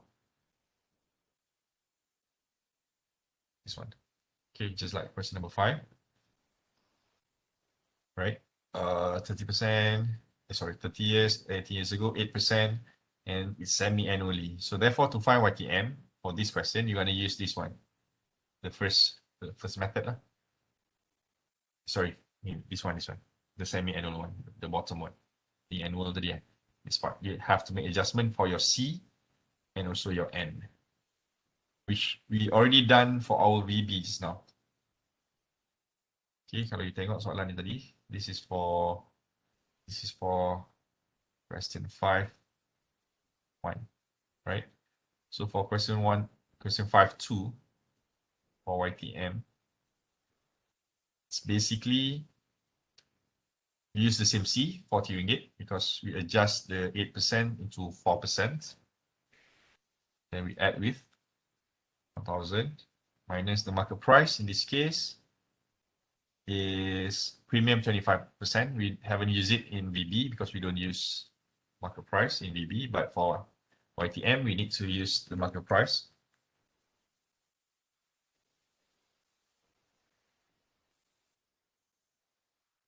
So for the market price, it's premium 25%. So what does it mean? The market price is expensive by 25%. So 25% of 1,000 is 250 ringgit. So therefore, simply means the price is expensive by 250 ringgit. So you just add with 1,000, then you get the price 1250. So you minus 1250 and you divide by n, and our n just now 12, so 24. Then again, divide by 24, and you divide with plus 1250 divided by 2. Okay, so I recap why I get this 40 ringgit, because 8% you have to divide by 2. And why I get this 24, because our n was 12, but since this is semi-annual, you multiply by 2, so you get 24. So how I get this 1250? Because it's premium of 25%. So for example, just for another illustration, let's say instead of premium, they kata discount. If it's discount of 10%, for example, just like a normal thing that you purchase during discount. So if it says it sells at a discount of 10%, it means that you pay 10% less. So 10% less of 1,000 is less 100 ringgit. So therefore, the market price, if it's discount of 10%, it will be 900 ringgit. Okay, so just beware of the terms they use, either premium or discount. So back to this question, 1,000 minus 1250 divided by 24 plus 40. 2,250. So you get here about 2.63%. So remember, this is a semi-annual amount, 2.63%. You just leave it as it is, 2.63. But if you want to find the annual, you have to multiply by 2 lah. Okay, but for this case, the yield to maturity is 2.63% every period. Okay, 2.63%. Okay, so that's the third one, the YTM. Okay, the yield to maturity. Okay, and the last one would be the yield to call. The last one for today, at least. Okay, and why C? Because the bond is callable. Remember, callable means the bond can be redeemed upfront or redeemed before the maturity. Okay, so again, you're going to use the average YTC. You're going to use the average as well. And you can see the nature of the formula is similar like YTM with a slightly twist information. Okay, so you're still going to use C, still going to use coupon. But instead of par value, we're going to use CP. CP stands for the call price. Remember, the call price is actually consists of the par value plus with the compensation. Okay, but for the question, usually they will give you the call price in one lump sum figure. Okay, minus still the market price. MP stands for market price. And we divide by N or NC in this matter. Okay, to differentiate between N and NC, what does it mean? NC stands for number of years left to call. Okay, left to call. So for example, I give you this illustration again. Okay, let's say originally the bonds is issued for 10 years. So you have this maturity, 10 years.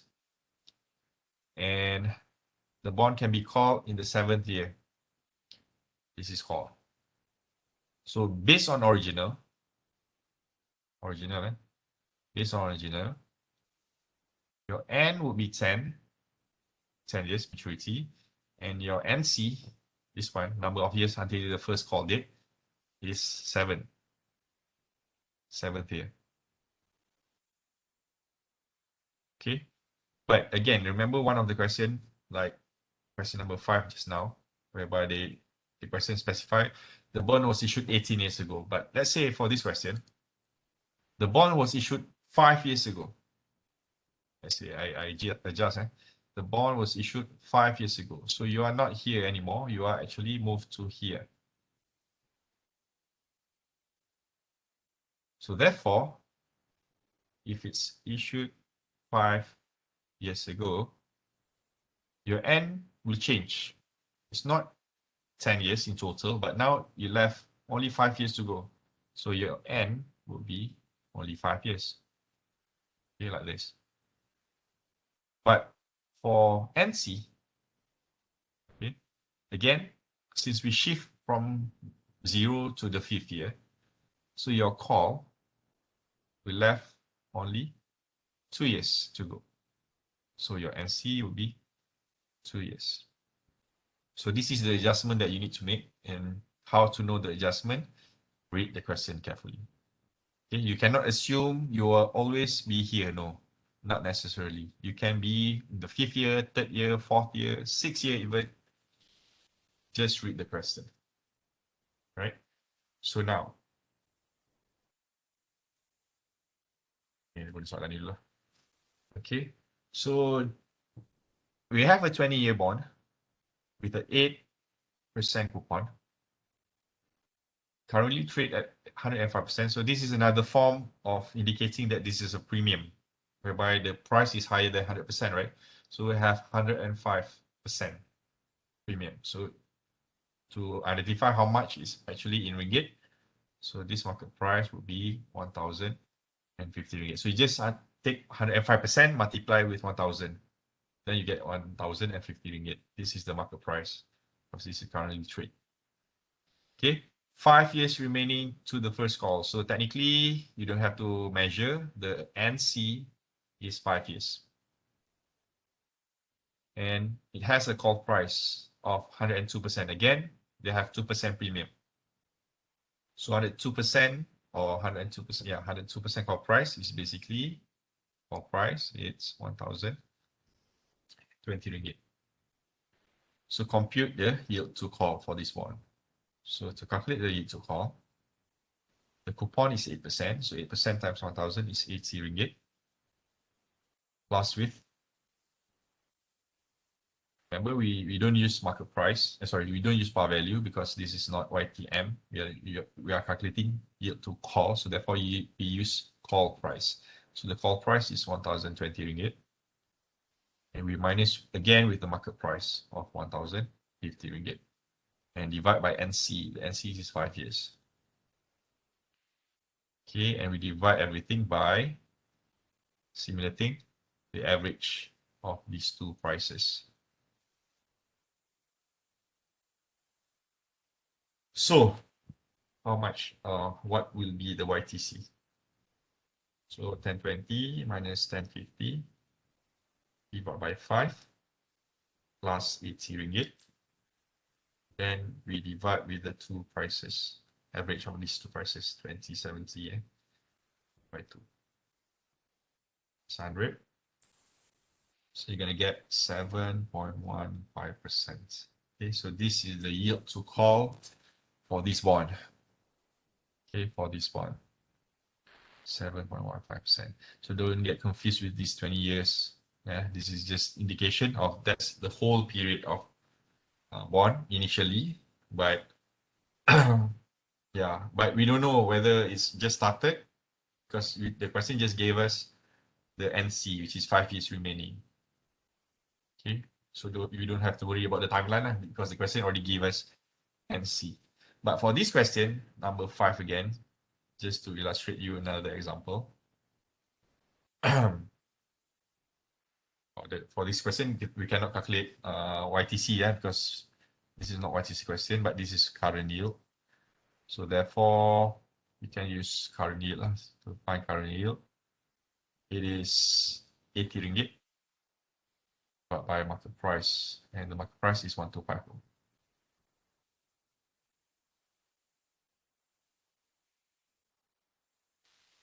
So 6.4%. So this is just a recap, how to calculate current yield based on this question. So YTM yang just now. So maknanya tadi salah. It's not number 2 and number 3. Okay. Number 2 is the current yield. And this one. Which is 80 divided by 1250.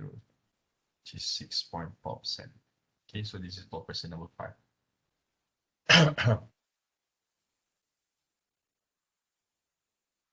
Okay, last question. I'm going to use question number 4. Okay, I'm going to use question number 4. Here on the left. A 10-year bond, right? 10% coupon. This is the coupon rate, 10%. With the par value of 1,000. Again, by the way, if the question doesn't specify the par value of 1,000, we're going to assume the par value will be 1,000, always 1,000. Okay, it will mature in another 5 years. So then we can actually do a timeline like this. It's a 10-year bond, but it will mature in 5 years' time. So meaning we are here because the N goes to 5. Right? Now, that's how we identify where are we now. It is currently selling at 1,020. So this is our market price, 1,020 ringgit. The issuer expects to call back the bond after 8 years. So meaning the call can be done in the 8th year. So this is the call. So to find NC, we're not calculating from here. It's not total 8 years, but because we are already in the 5th year, so therefore the NC is 3 years because only from year 5 to year 8. So this is very crucial because if you wrongly identify your N dengan NC, obviously you're going to get your YTM and YTC wrong. Okay, and then this is the call price, 1,100 ringgit. So if we want to find the YTM, okay, so this is not a semi-annual, so you don't have to adjust anything. So 10% coupon, so 10% times 1,000 is 100 ringgit. Okay, I'm going to take 1,000 par value, and the market price is 1,020 ringgit. We're going to divide with N of 5 years. Okay, we already defined N as 5 years just now. 5 years. We're going to divide with 1,000 plus 1,020 by 2. So negative 20 divided by 5 plus 100, and we divide with 20 divided by 2.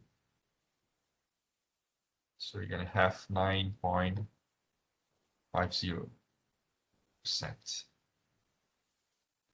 Okay, so this is the yield to maturity for question 4.1 based on the information that we have, that we gathered just now.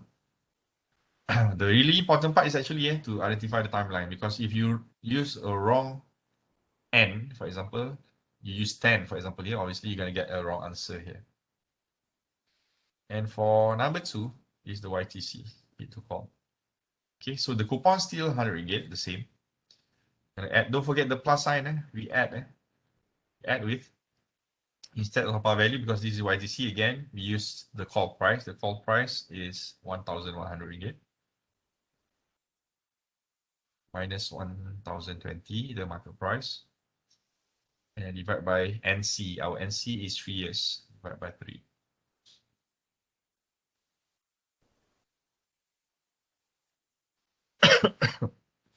So 1,100 plus 1,020 divided by 2.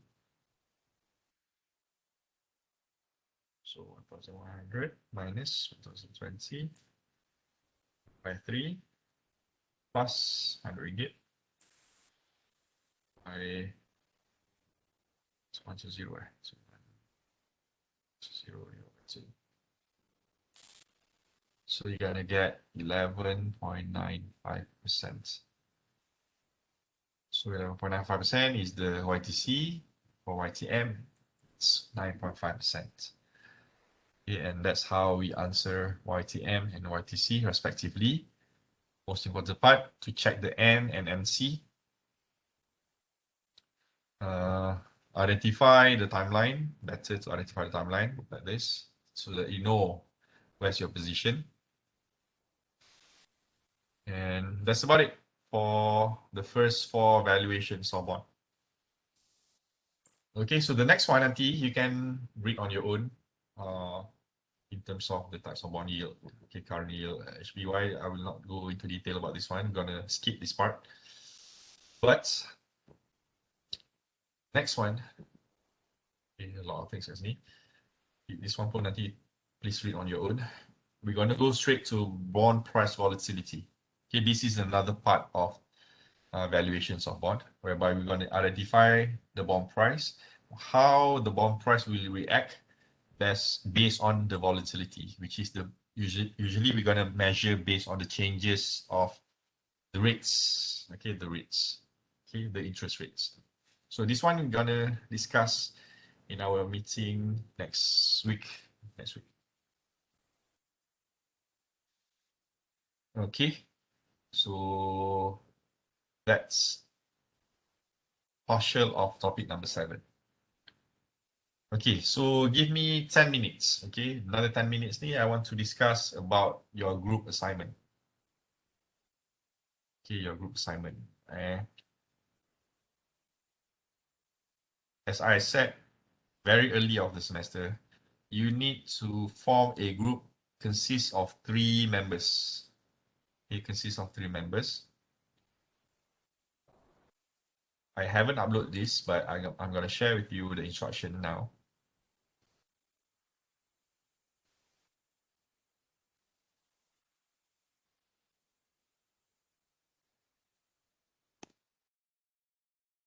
Okay.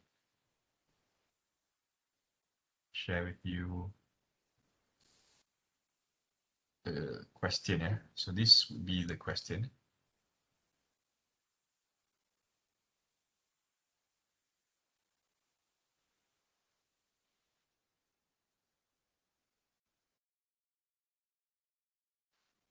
Okay. As I said, I haven't uploaded this, but I will soon. Okay, before end of the week. This is a group project, consists of ataupun contribute to your 20 marks for your ongoing assessments. In a group of 3, okay, you are required to select a portfolio of shares. Okay, we are going to have a game here based on share investment. Okay, based on Bursa Malaysia main markets. Okay, we're gonna focus only on main, not Asia. And here are the rules. Okay, nanti kita akan go through. First thing first, and today you can try to do this actually. Later after the class, you need to first identify 3 members, okay, in the group. Okay, if possible, give a name to your group as well. Okay, a decent one. Okay, a decent name. And register your team in this website, bursamarketplace.com. Right, and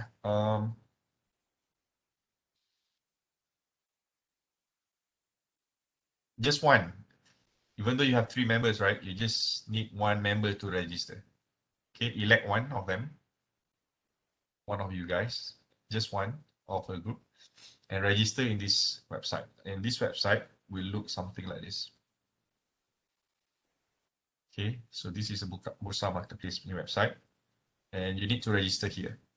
Just register, and I'm not sure whether it's easier for you to register using Facebook, Twitter, or Gmail, whatever. It's easy to use the normal registration. You use your username, your email address, and the password, and then you just follow the sequence for registration. Okay. So Guna first email first. siswa ke?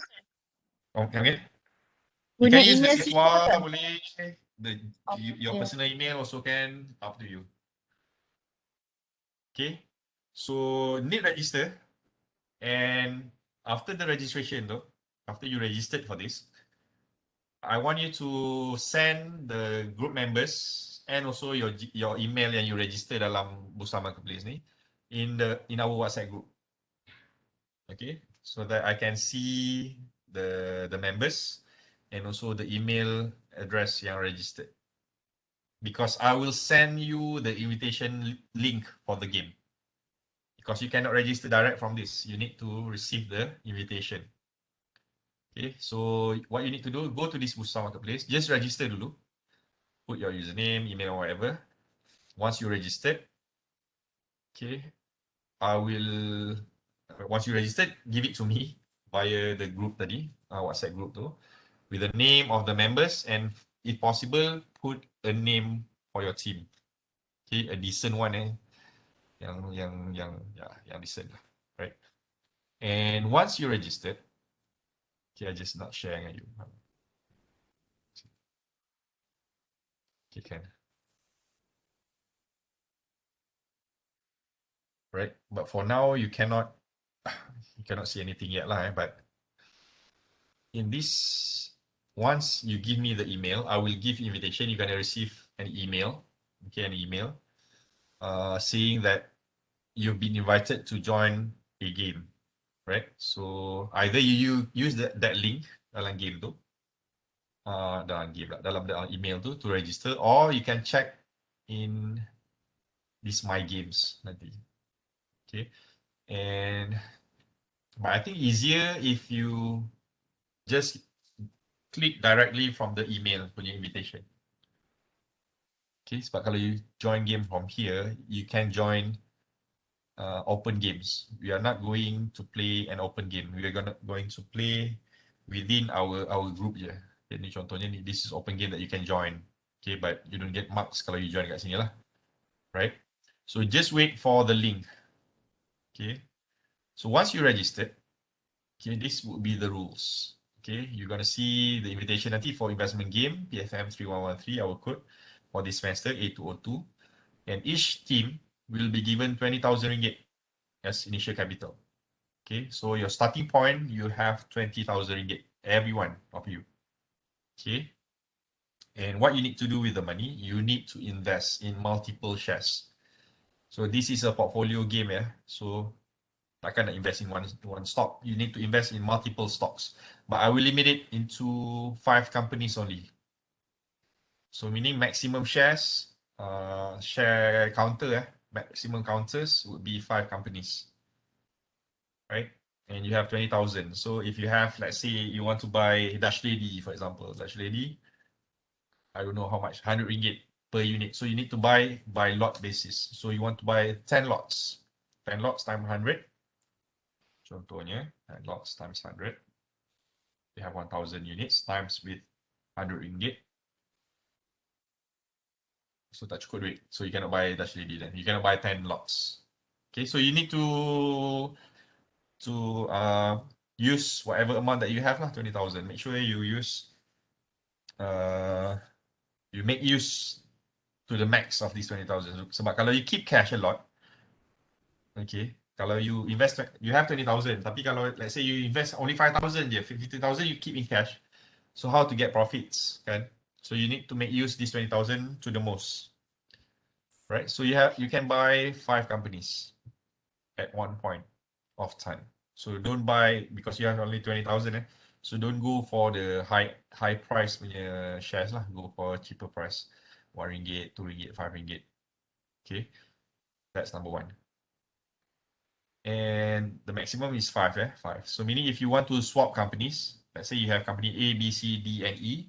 So let's say the following week you want to buy company F, for example. So you need to sell one of the company first before to buy company F, right? That's rule, the first rule. And you need to submit evidence of transactions. So every week I'm going to create a folder in my Guru, and that will be a place for you to drop your evidence. So what kind of evidence? In the Bursa Marketplace, there's gonna be a list of transactions, and this list of transactions only you guys can see yours. I cannot see others, right? So therefore, I want you to submit this in a form of pictures here. It's either pictures or if you want to convert it to PDF, you can do so. But it's actually a screenshot of evidence. You don't have to create an Excel ke tak ada. You just snapshot the transactions for the whole week. Because we're gonna play from Monday to Friday every week for 4 weeks, right? And I'm gonna let you know later lah when will be the starting point. It's not next week, don't worry. We're gonna start maybe the following week, right? It's gonna be 4 weeks, and yeah, it'll be from Monday until Friday. Okay, Monday until Friday. And the Monday transaction obviously will start from 9 a.m. until Friday 5:30. Okay, so the transaction for the whole Monday to Friday too needs to be there lah in your evidence. Okay, from the starting Monday until the end of Friday. And the submission needs to be done, okay, starting from the closing time of Friday, though, meaning Friday 5:30 will be the closing, right? You can take evidence from Friday 5:30 and you'll be given until Monday. That's why you need to send latest by Monday before the market reopen at 9. So technically, I repeat, your time frame for submission of evidence is from Friday after 5:30 until Monday before 9. So you have ample time to submit the evidence. So you have 3 members, right? So you can communicate and also take turns, because we have 4 weeks. So you can communicate. This is one way to see how you communicate between each other, especially now you are apart from one to another, kan? So you have to have a good communication skill between each other, right? So it will last for 4 weeks. Okay, and how the marks will be given? Okay, before that, at the end of the week 4, you need to sell all your shares. Okay, you need to sell all your shares. So meaning at the end of the game, week number 4, you will not have any shares left. You're gonna have all money. So that's the rule for the last week, the final week. And in terms of marks, the marks will be given in 2 ways. Number 1, in terms of submission.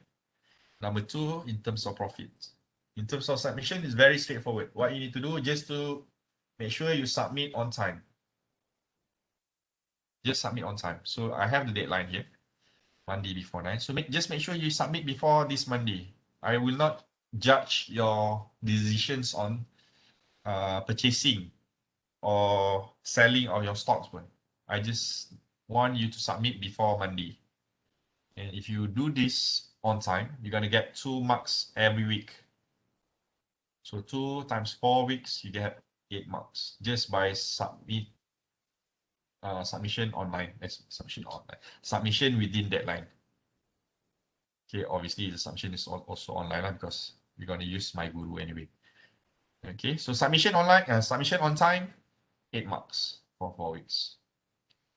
Okay, so whoever doesn't submit on time or doesn't submit at all, okay, don't be surprised. Memang ada je every semester I do.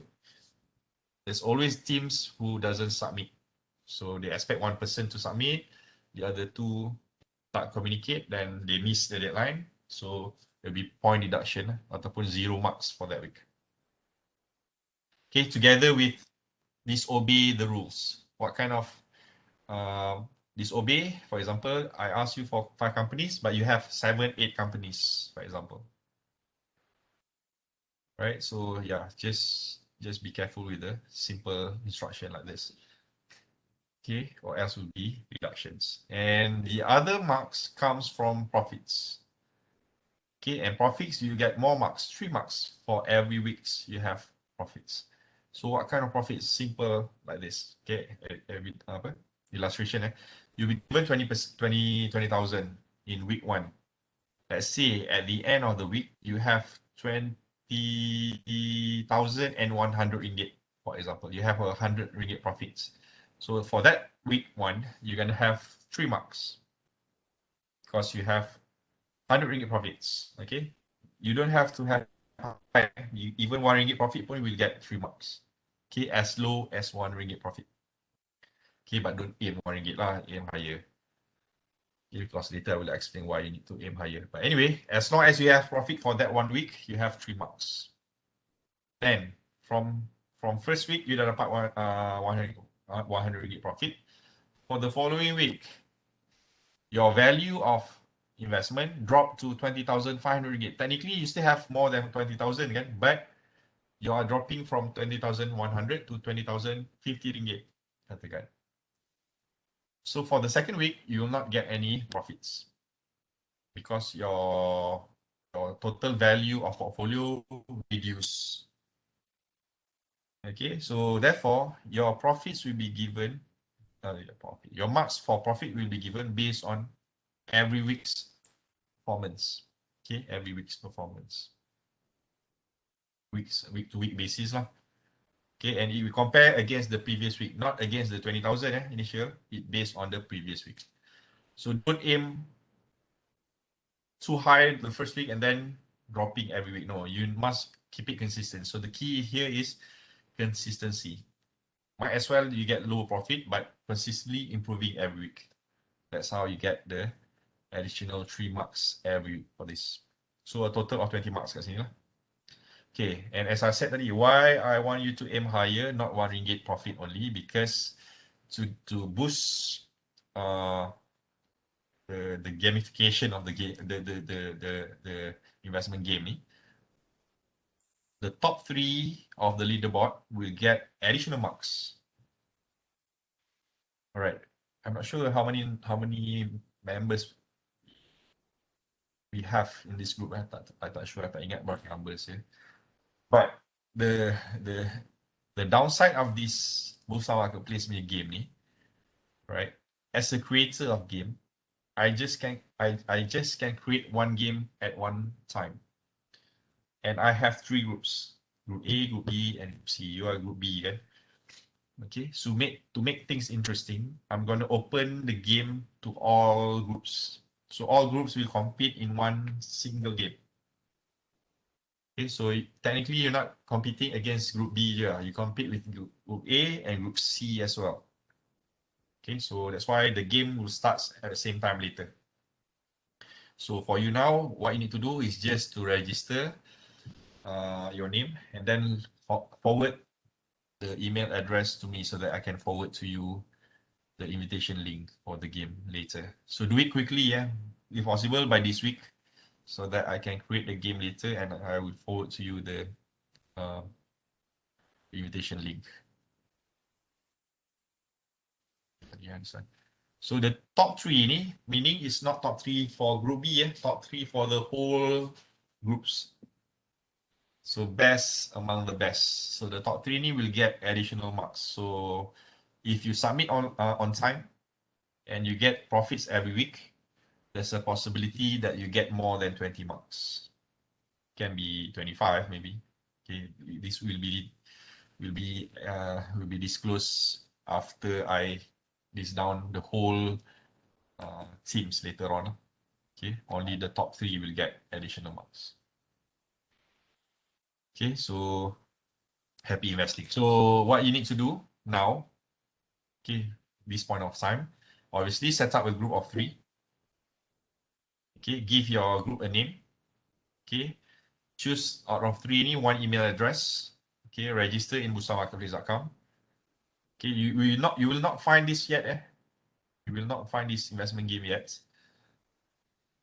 Forward the email address, the registered one, to WhatsApp group with your name, the group members, and also the name of the group.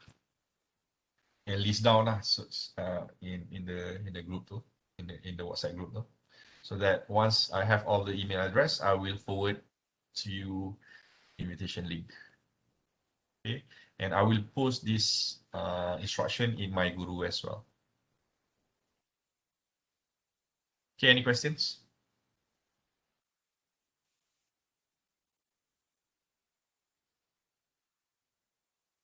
Sir, Yeah. everyday kita beli, kita invest tu, tak kisah pukul berapa ke, memang kena pagi. As long as the market opens, because we are dealing with real prices. The price yang you akan guna tu is the real price that they have in the market. So the open tu is according to the trading time lah. So from 9 until 5:30 tu, with the break masa lunch time tu lah. So you can trade anytime you want. You can download, you can access this online. Apa Bursa Marketplace ni online je. They have an apps before. I'm not sure. I tak pernah guna apps. You can try the app as well. Kalau tengok kat sini tadi lah. You got that.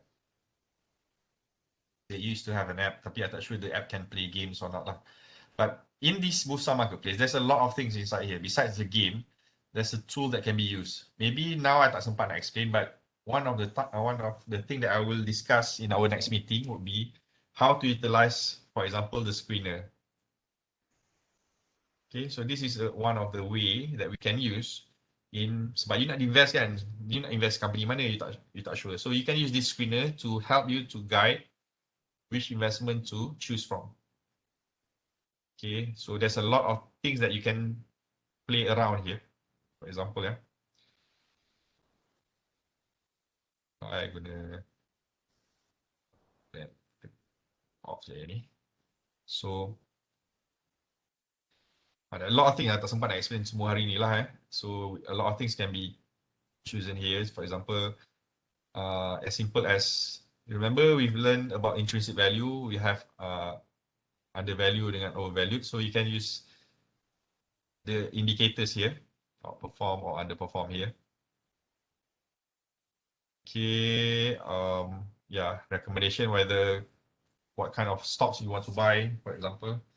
Then from here you can see there's a list of 34 companies kat sini. So when you click the show result,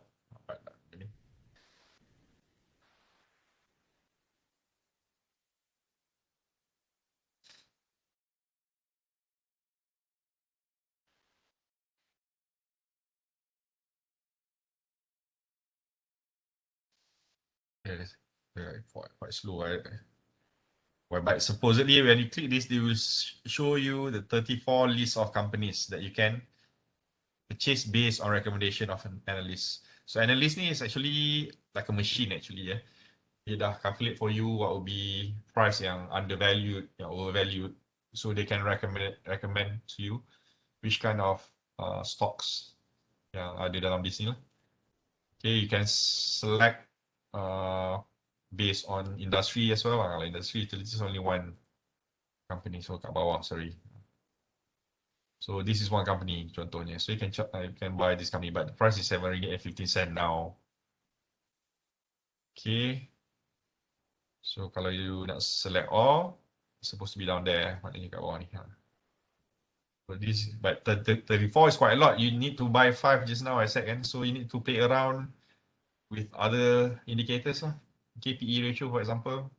Usually I'm going to go with below 5, below 10 PE ratios. So these are the companies that considered good to buy, for example. So yeah.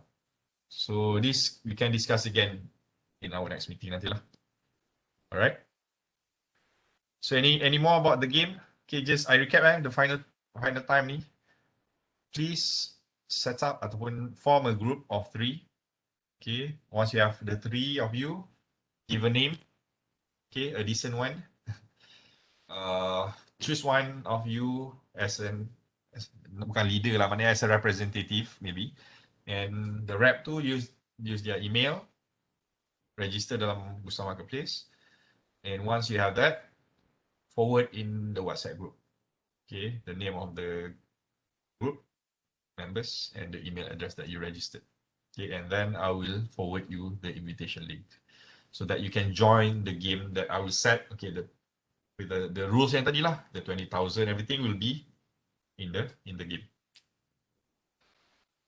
Okay, so again, thank you very much. We're going to continue next week with the bond duration, bond price with the bond duration, and we'll touch about the game as well next week.